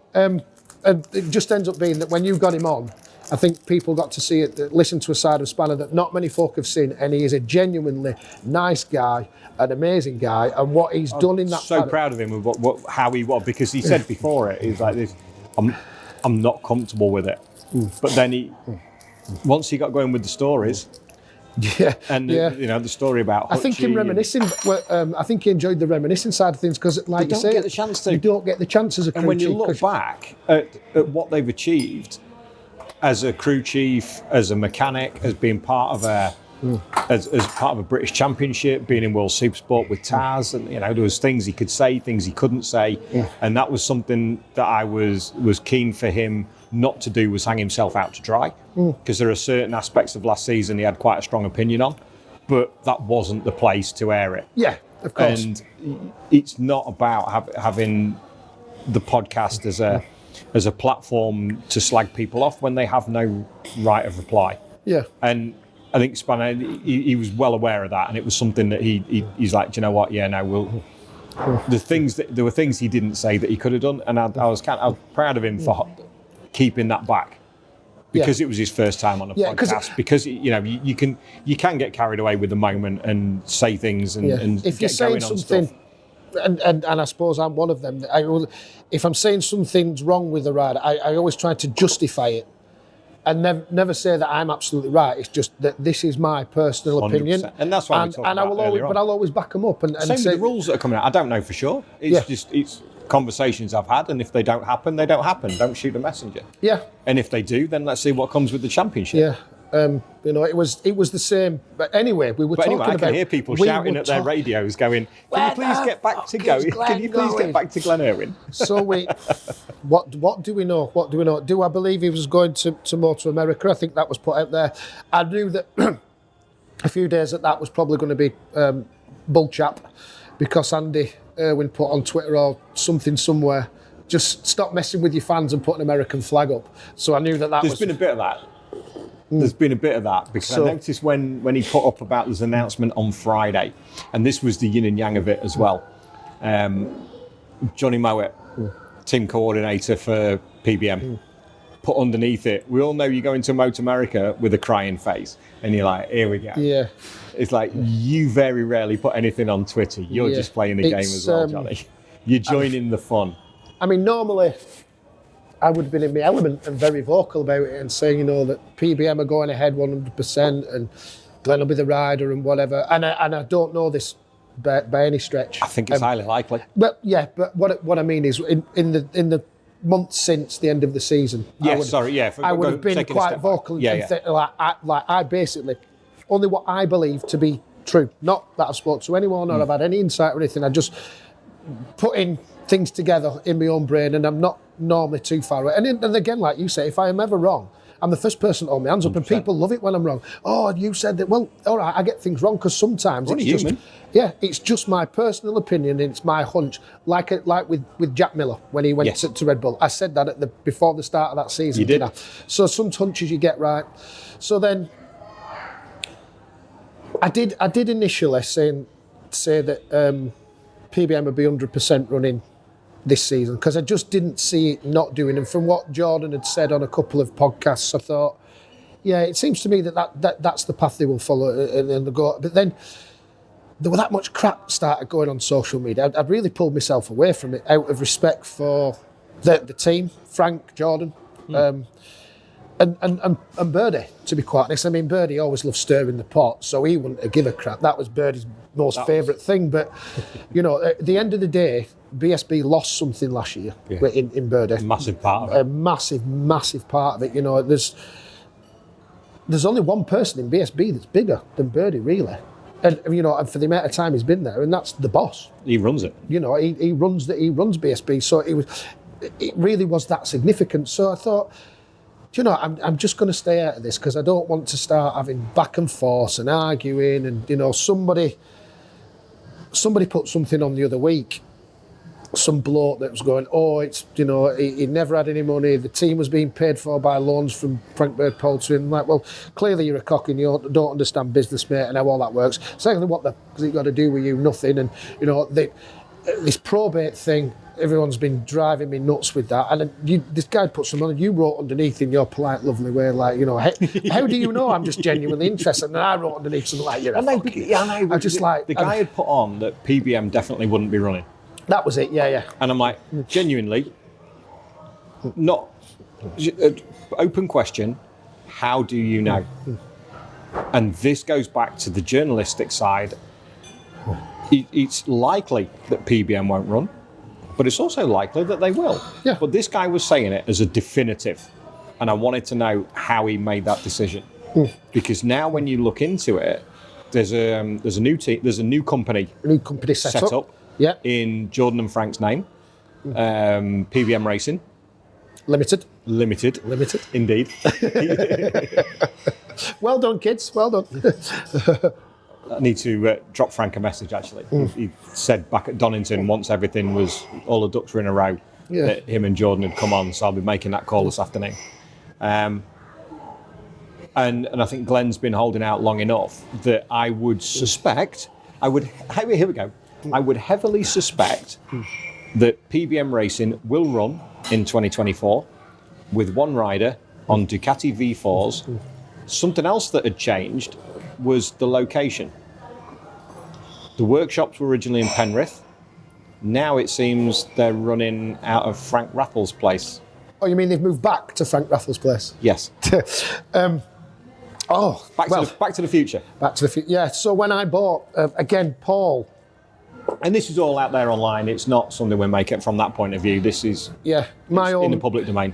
This is me and my own personal thing, and you know, caveat. So, you know, it was such a tragic loss to lose Birdie, who was a good friend of mine. So my little memorial to him and thank you to him would be all the way through my superbike career. Birdie's interjected and been in and out, and I was one of the people that he helped that people don't know about. 07, we got to Donington. That, and like I said, the superbike engines then were superbike engines. They were fortunes. And our engines were tired and our budget was ridiculously low. We were running on fumes, basically. But Tristan was leading the Superbike Cup Championship and had a real chance of winning it off the back of Birdie stroke. Never really spoke to him, just an odd nod in the paddock. And he'd asked me about our traction control system up at Knockhill because he'd heard it and wanted to know what it was. Went in, asked him if we could buy an engine. He said, I can't sell you an engine. Can't do that. Take that one there. How many miles has that one done? And it was, what's it called? That's Stuart Blandy. Stuart Blandy. Blandy, how many miles has that done? Well, it's 300-400 clicks, there's not a lot on it. Take that engine. Take it. Well, how much do you want for it, Birdie? Sort it out, and probably charge a bit of rent or something, but just take it. Go and win your championship. And off we popped. Year after, we bought 2 bikes off him. He did as a mega deal on them and a mega thing. And then in 2012, when I was running the Kawasaki's, one of them was running the PBM swinging arm that only Birdie could have manufactured and sell to his leisure. One of them had them, the other one didn't have a swinging arm. Birdie, I need one and I'm skint, mate. Can you send you one down and just pay me when you can? And I did. So he's been in and out of my racing career all the way through. And what a guy. there was times in the early 2000s that people on the TV didn't get him because he was blunt as hell. Blunt as hell. He'd sack a rider for farting. It was just how he was, or how he came across. But that really wasn't bad. He was a lovely chap, and if he liked you, he liked you, and he was mega. So yeah, I'm devastated he's lost. So that's out of a kind of respect. I've tried to stay out of it as much as I can. I believe, like you, I believe that they will run. I did say at the end of last season, before I even knew anything, the best thing for them to do as a starting up as a new team, because it really is, even though it's most of the same people, it's new people running it. You know, Jordan's got to find her feet. The best thing for them to do would be to run one rider. Didn't say which rider, didn't know who, didn't really care. You've putting 2 and 2 together, you can only surmise that it's Glenn. You can only surmise. And if you look at the dynamic from last season as well, that Jordan. Did you ever go to the workshop in Penrith? Have you ever been up there? So it's a massive hangar, aircraft hangar type thing. And part of this was cordoned off and made into a nice workshop. So whether something's happening with that part of the building, and because it's only across the road from Frank Bird Poultry. Frank Bird Poultry's there, but it used to run from down at Frank Rathel's place. They've got some brilliant little workshops there. I can well imagine that that's why it's moved back down there, because Frank will be, because of what Birdie's done over the years, the amount of people that will be wanting to pitch in now to help Jordan and Frank will be amazing. Agreed. And you know. That's for where I see it, and they're down there. They've got the dyno on hand. You know, they're not running a million miles. It will have all been thought out and done correctly. But the internet these days and Facebook and all the social media, they want to know yesterday what's happening. I mean, you didn't. There are some very well-informed people out there who actually think about what they actually think things through before they type. Yeah. But there are those that just go. Yeah. Probate, now it's happening. Probate, now it's happening. And you read it and you go, how did you come to that? How did you come to that opinion? When you actually strip it back and you go, actually, well, that can't happen because of that, or so-and-so is going to ride for them, or they're going to ride 2 bikes and Rory Skinner's going to be on the other one. You're like, well, that's as maybe, but saying it as a fact. Yeah. That's the bit that makes it difficult. You know, even with my own beliefs, I'll question myself. So I expect everybody else to question me if I question myself, because I'd start overthinking things and well, Taz haven't signed, so could Taz be holding out to find out exactly what Glenn's doing? But that's going to be really late in the day and they're going to be left without a rider. But then... I'm led to believe there was an option at Taz for Glenn. It wouldn't surprise me. It didn't really end in the best of circumstances last time they rode together, but it's nice to see that they got well over that and there was an option. But at the end of the day, you've got to think that's what's happening. Because unless I don't think you've had a phone call with Jordan if John or Mowitt's Frank, anything to do with it, or John, yeah. Unless you've had the phone call from one of those three to say, Howie, Dave, running one bike, it's going to be Glenn. You can, but then you still wouldn't go onto a public forum and go, Johnny Mowitt's told me, or Jordan Bird's told me. You kind of like, wait, well, no, courtesy. We get told all sorts through the year, but you can't go on there. But it's great that we have such a fascination amongst the fans. The fascination is good. That minority just... the trolley arrogant ones that are just, and they're just the ones that are wanting it to fail and wanting to laugh at it and say, oh, the probate, this and that. But also, we've got that rider thing as well now, haven't we? Whether you're a Glenn fan or you're a Tommy fan, and you're like, oh, no. What I basically wanted to say to them on the internet was, listen, Frank Bird Poultry and Frank Bird are massive. Yeah. And I can assure you that if Jordan and Little Frank want to go racing, and Grandad agrees, and all the other people are there in the right places, because there's a couple of other people that are in the background helping out that I know of, if they want to go racing, it doesn't matter about the probate, they will go racing, I can assure you. Business is business and racing is racing. Whether everything of Birdie's has to sit in the hangar for 12 months. But that was always going to be the case. Yeah. Because he was sole director. Yeah.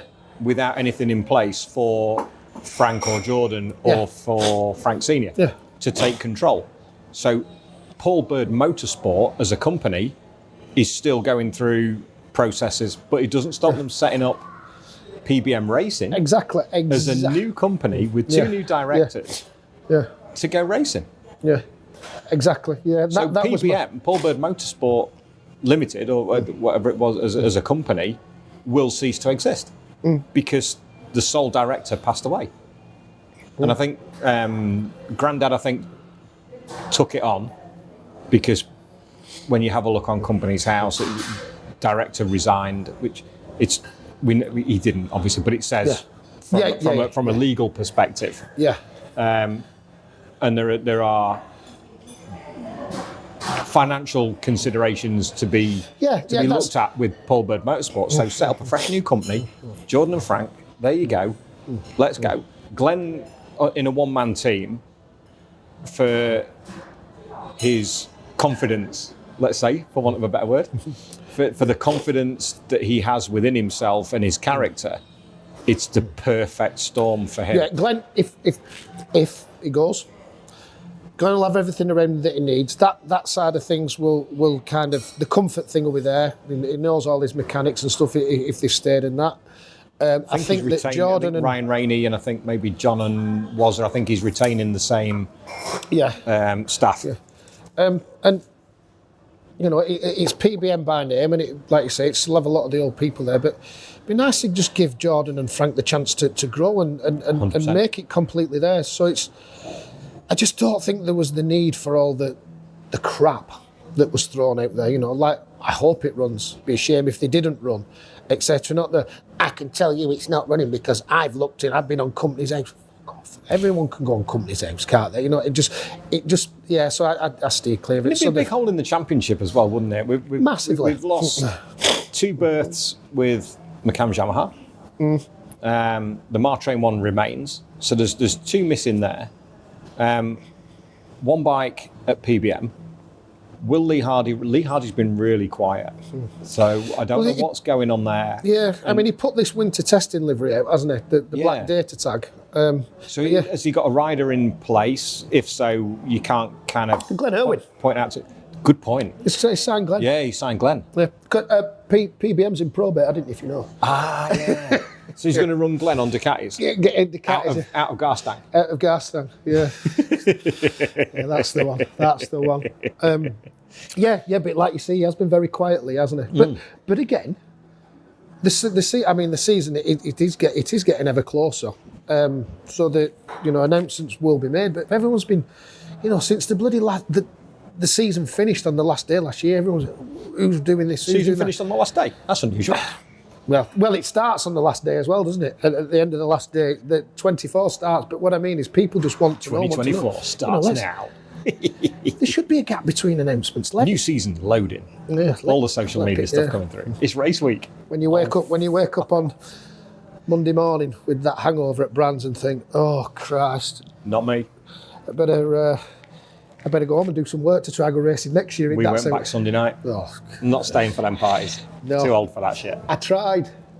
I mean, I didn't make the last one this year. I missed the last few rounds because of what we discussed earlier on. But I tried the year before and I made it to 10:30 and I was back at the hotel. And I'd rung Emily and said, "I'll come home. It's tea time. I'm really ready for home. I don't want to." Kids. She was like, "Come." Full of kids. She was come. She says, "No, stay down there. This is your night. You know, this is what you." And I was like, "We're too old." Yeah, pissed off home. So we're too old for that now. Yeah, we can't do it. Let's have a dabble in World Superbikes. Johnny Ray to Yamaha, Toprak to BMW. Sean Muir very bullish about Toprak. Very bullish. Yeah, well, after the test, even though it went pop on the second lap. Yeah, it happens. It happens. Everyone will be complaining about everything. I mean, you don't know. I would imagine it would have been the very similar bike to what was being run last year, but you don't know what they had inside it. It might be something to try or whatever. But it was quite a flippant remark, but it was tongue-in-cheek. The way that Sean Muir is so bullish about the BMW and they've changed a lot of things and things are being found led me to think that the BSB bikes will come on in leaps and bounds.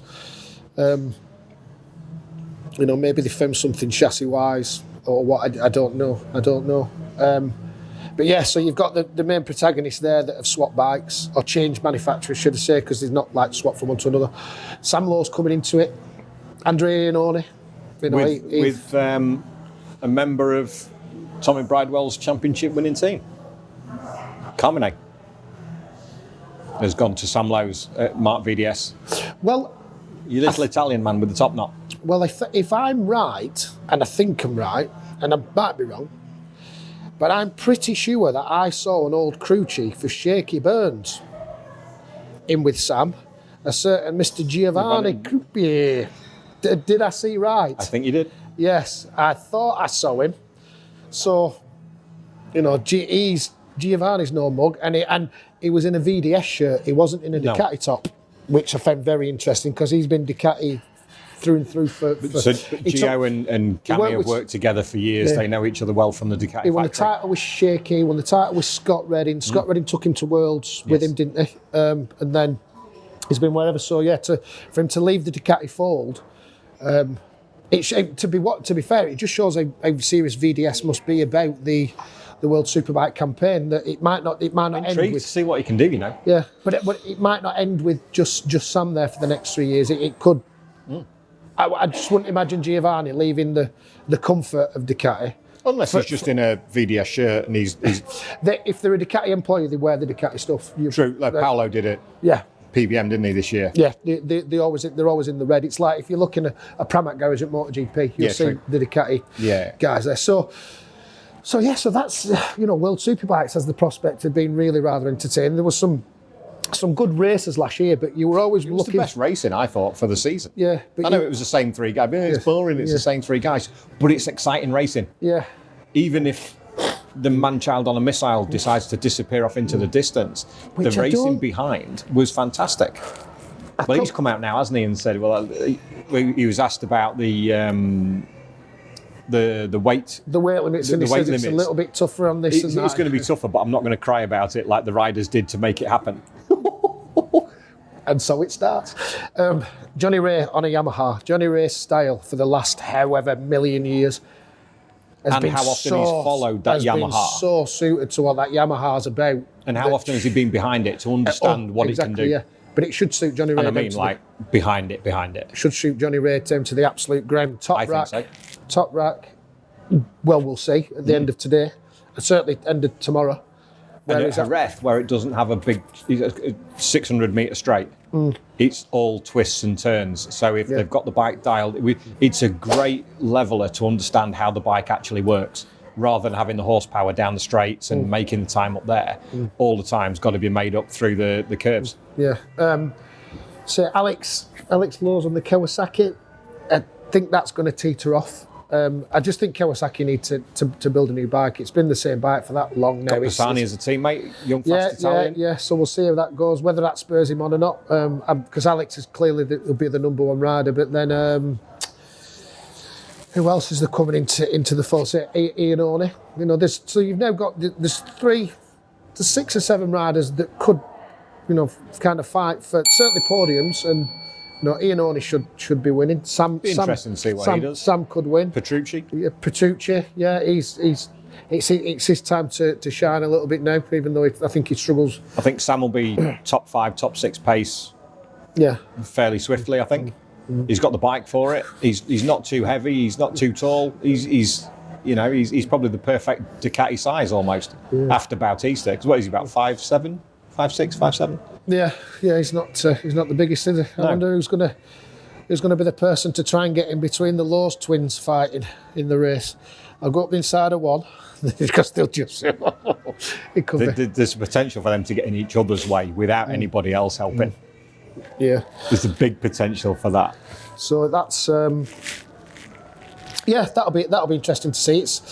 I think that's one for your next podcast that you can let people know how it went. But I think we're due to top pick, like you say. I mean, Sean Muir is always bullish about his teams and what they're capable of or going to do, but he does seem rather upbeat about this one. And I'm also intrigued to see what Scott does at Bonovo without the SMR input, because clearly the relationship was on its backside there last year. For whatever reason. However it works, we don't know what goes on behind the garage door, but there was clearly not. He was kind of muzzled from the start of the season, talking to the press. You could see from his body language he wasn't happy. Everything was an issue. Fresh start. If the BMW has changed under the Bonovo banner alongside Gerloff, that's going to be, again, that might just be the spark that Scott needs. Maybe just he needs that bit more freedom of what he wants, rather than BMW saying you have to do it. I mean, they're getting a lot more support, but it's whether they, Sean Muir's team might have been saying it can only work like this, and Scott, well, I want to try this. I do know. I'm pretty sure I'm factually right on this, that at one test last year, they put a standard swinging arm in Scott's bike, and they put a carbon fibre shroud over it.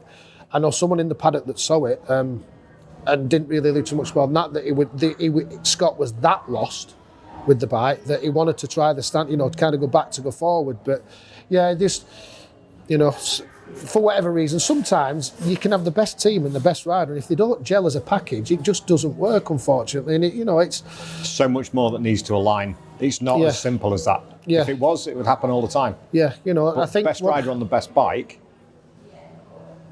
Where does that lead us to? Do you want to go to MotoGP? Some young up and coming talent. What's he called now? Bloody, he's got a brother. Martin? He's got a brother called Alex. Sam Lowes? No, not him. Martin Marquez. Mark Marquez. That's the fella. Yeah, Apparently he's done all right a couple of times. Yeah, had a couple of results on a. I heard him a few years ago. He was quite fast, but the last couple of years he's number one in the crash standings. Yeah, literally been to hell and back, hasn't it? And I think every journalist and reporter always said the only person that would stop Marc Marquez winning would be himself. Marquez. And they were very right, weren't they? So, yeah, the biggest news in MotoGP. I mean, it shows when the team launched the other day. Half the internet was watching the team launch. That was a big hoo-ha of a thing, and they're not even they get a little bit of assistance. They're on year-old bikes. They're not a Pramac to Ducati, but they got more exposure than the factory team. The factory team just basically put pictures out. Yeah. You know what I mean? There was no team launch for the factory team. It was no change of rider. The number one's changed a little bit different for Pecco. It's more in keeping with the colour of the bike. There was going to be no bigger story and no bigger launch than that was. I mean, he rode it at Valencia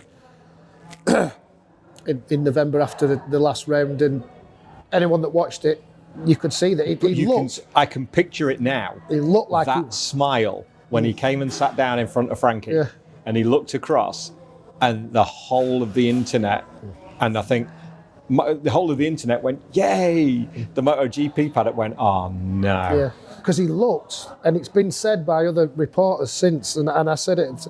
It doesn't look like he's even trying. He looked like he was floating. We know what Mark... He did 30 laps, didn't he? And he went faster than he did on the Honda. What Mark's style is about, and that heavy braking and the back ends, and he's all over the shop, and he was just floating around. He was coming onto the start-finish straight. There was a little wheeler, and he was off a bit like that, and the rest of it was just flowed. I imagine the size of the grin that he had after 5 laps. Well, you would completely 180 degrees different to Valentino when he rode it. They can say, all the other Honda riders struggled. I mean, Rins did win a race on it at Texas, but the Honda always seems to go well there.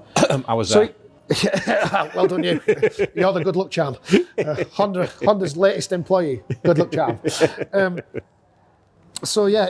But after being so dominant, to be then struggling, and there were times this season where we know for a fact, because he openly admitted, he said, "I give up. I am not putting my balls on the line for 9th and 10th." For what? Yeah, we've seen him a couple of times fighting for 4th, and there was sparks of the old of Mark, but nothing really to write home about. The fight was there when he wanted it to be.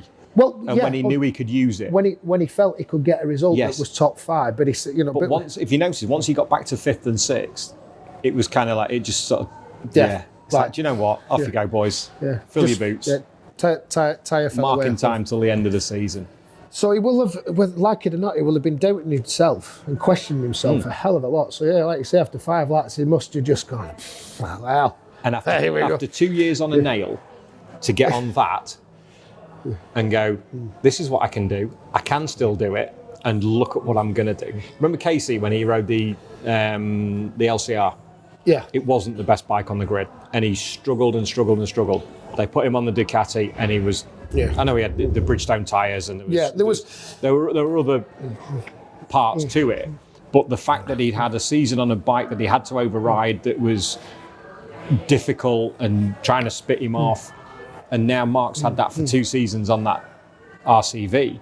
Now he's got on a bike that'll do what he wants with all the aero, with the electronics. All of a sudden, and this was something else that I was speaking to somebody about previously. Mark is the sole remaining alien. He is. So we'll. Valentino, Jorge, Casey, Danny, Mark. They're the aliens. Danny proved that at Misano. Yeah. When he hadn't raced anywhere or done anything apart from testing at KTM, and he's challenging for third at Misano. Yeah. It was.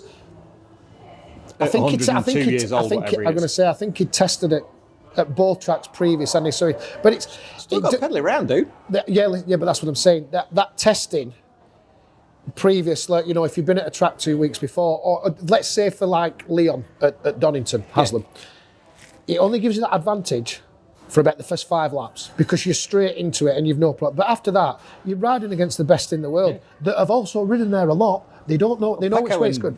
Bastianini are there. Yeah. So you can every other weekend nearly. Yeah. There were a lot of people saying that. Oh, he's rode there. He's been there every bloody day. Well, listen. I told you it'll give him an advantage for the first half of the session because he's set up a bit pretty near. But there's only 2 sessions for them all to find the settings, and they're there. There's all the AI. So for me to see Mark with that smile, it's going to be difficult to see which way he goes. Yeah. And I know you've got the theory on the 23 bike, which I disagree with completely. Shall I throw myself under the bus now? Go for it. So wait for this. I am throwing myself under the bus. Pull up a sandbag. He's going to tell you a story. Yeah.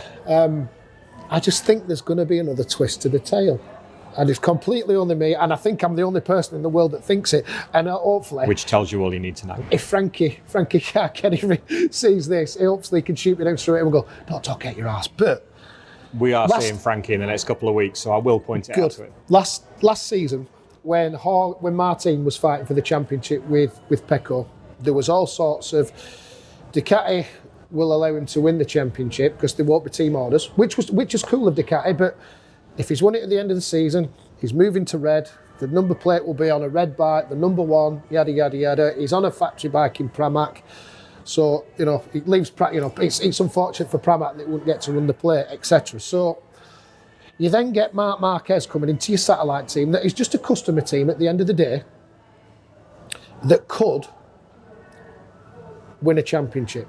What is essentially the 4th tier Ducati team after Pramac, VR46. So we're probably, let's say the 3rd, because you'd put Pramac and VR46 on a similar level. Yeah. And then the only team that you would consider to be lower last year than Grassini, really, like you say in the tier stakes, was the RNF Aprilias, really. That's kind of, I know what you mean. So, this decision will have to be made by the end of the Sepang tests, I believe, because that's when they'd have to do it. So, will we see Marquez having a bike pushed into the back of his garage at Sepang? No. Now, someone will go, there's cost things, and Ducati said they can't make any more. If Ducati want to make another 24 bike, they will. Let's be clear on that. How long's his contract? I know it's only 12 months, but this is it. So you're at risk of having your best rider, Pecco, on the best bike, being beaten by a 3rd, 4th tier team on a year-old bike. How does that make you look as Ducati? Especially, and I'm only going off with what they did to Martin and basically said, you win, you're moving to the red bike.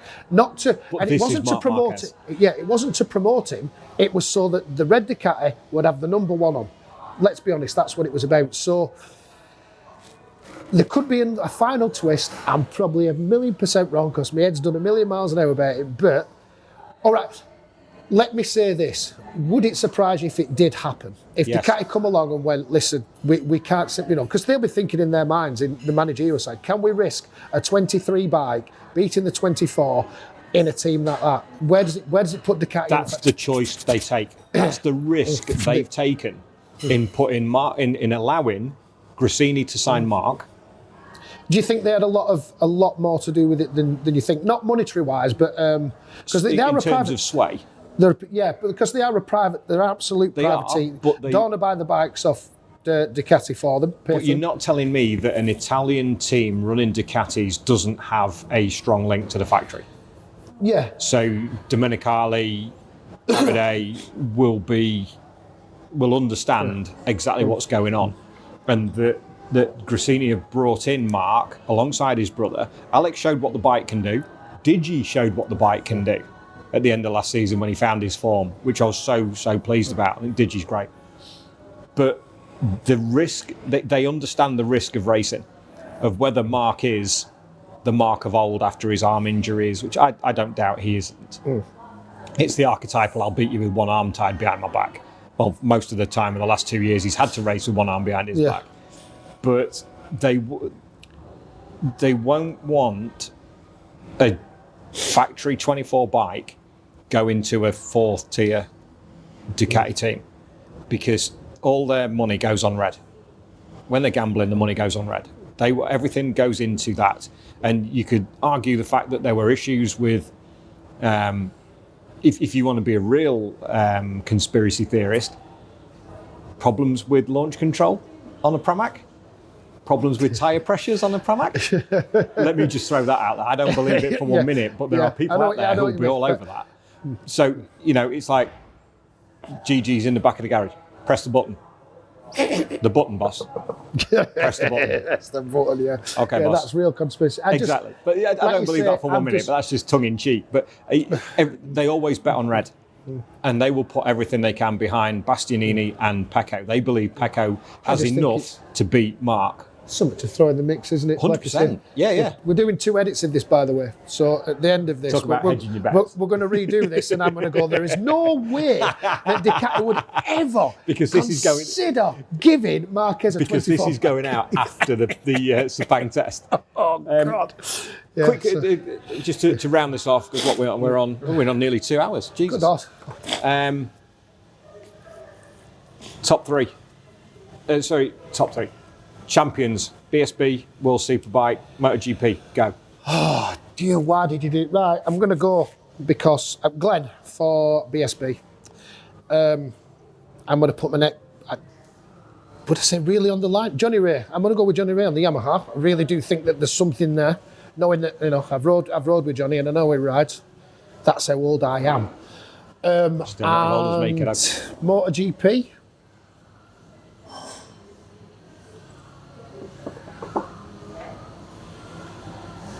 I'll go left field. I'll go Martin. Okay. I'll go Martin. I don't know if I believe that, but it's who I'm going to pick. Glenn Irwin, Johnny Ray, Jorge Martin. Yeah. That's what I'd like. That's who I'd like to win. So that's who I'm picking. Yeah.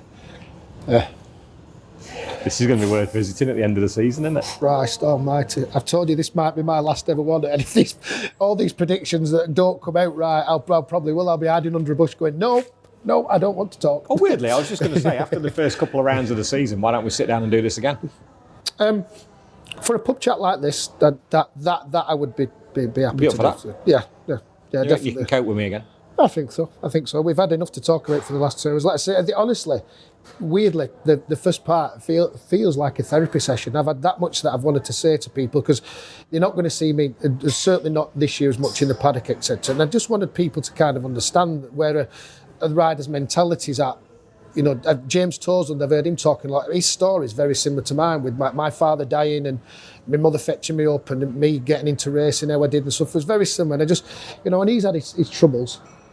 And, mental health never gets talked about. And now it's almost, it's gone the other way, that everybody's bloody talking about it. And I just think I've got a real thing to say that, there's, just because you might be the loudest, brashest person in the room that's trying to entertain everybody, you might be the scariest person in the room, the unhappiest or whatever. So don't always just take, don't judge a book by its cover. Sometimes there's a little bit behind there. So, we've all got life going on outside of this. Yeah, but that's the thing, you see. I never did. My sole focus was on racing and chasing sponsors and trying to get it. And then when it didn't happen for whatever reason, because I couldn't get the money, the downtime then for me in my head it's terrible, and I'd never want anybody to go through that. So, but now I'm able to focus on more than one thing at once, which I've never been able to do in anything, from rugby as a kid to working to coming racing. I'm focused on that, and the blinkers are on, and everyone else can sort off. It's why rugby was a proper team sport, as in you were all on the pitch together. I know racing is a team sport, but when you're on the bike, you're on your own. It's not though, is it? And it never worked for me, even though I was really good at rugby. I don't want to keep backing on about that bit, but it was never. The fifth time you said that. I just never. It was just not what I wanted. So I could have been the best in the world at it, but I would have never found any enjoyment. So even though racing has brought some seriously dark times, I would take the good times of racing over anything else. And I don't want sympathy from anybody, because believe me, I've had a good time. I've had an amazing time, but you've just got to find that balance. And it's took me 46 years to realise that there is more to life than just that one thing. Be it anything, rugby, racing. I've got the boy to think about now, and we've got to get him on that golf course as soon as possible, because he's my little retirement plan.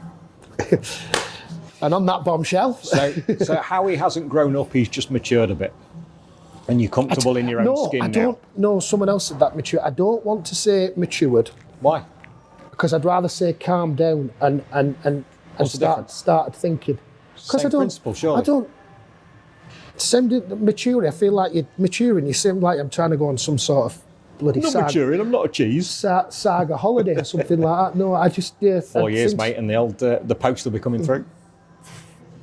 No, I refuse to accept maturing. I say just calm down and realise that you don't... Yeah, you just... I can be... Yeah, you can be happy. Accepting. That's the one. More accepting of life. So, yeah, let's end it on there. On that bombshell, ladies and gentlemen. Michael Howarth. Thank you very much. Thanks, Cheers, man. mate. Pleasure. Cheers, buddy. Thank you.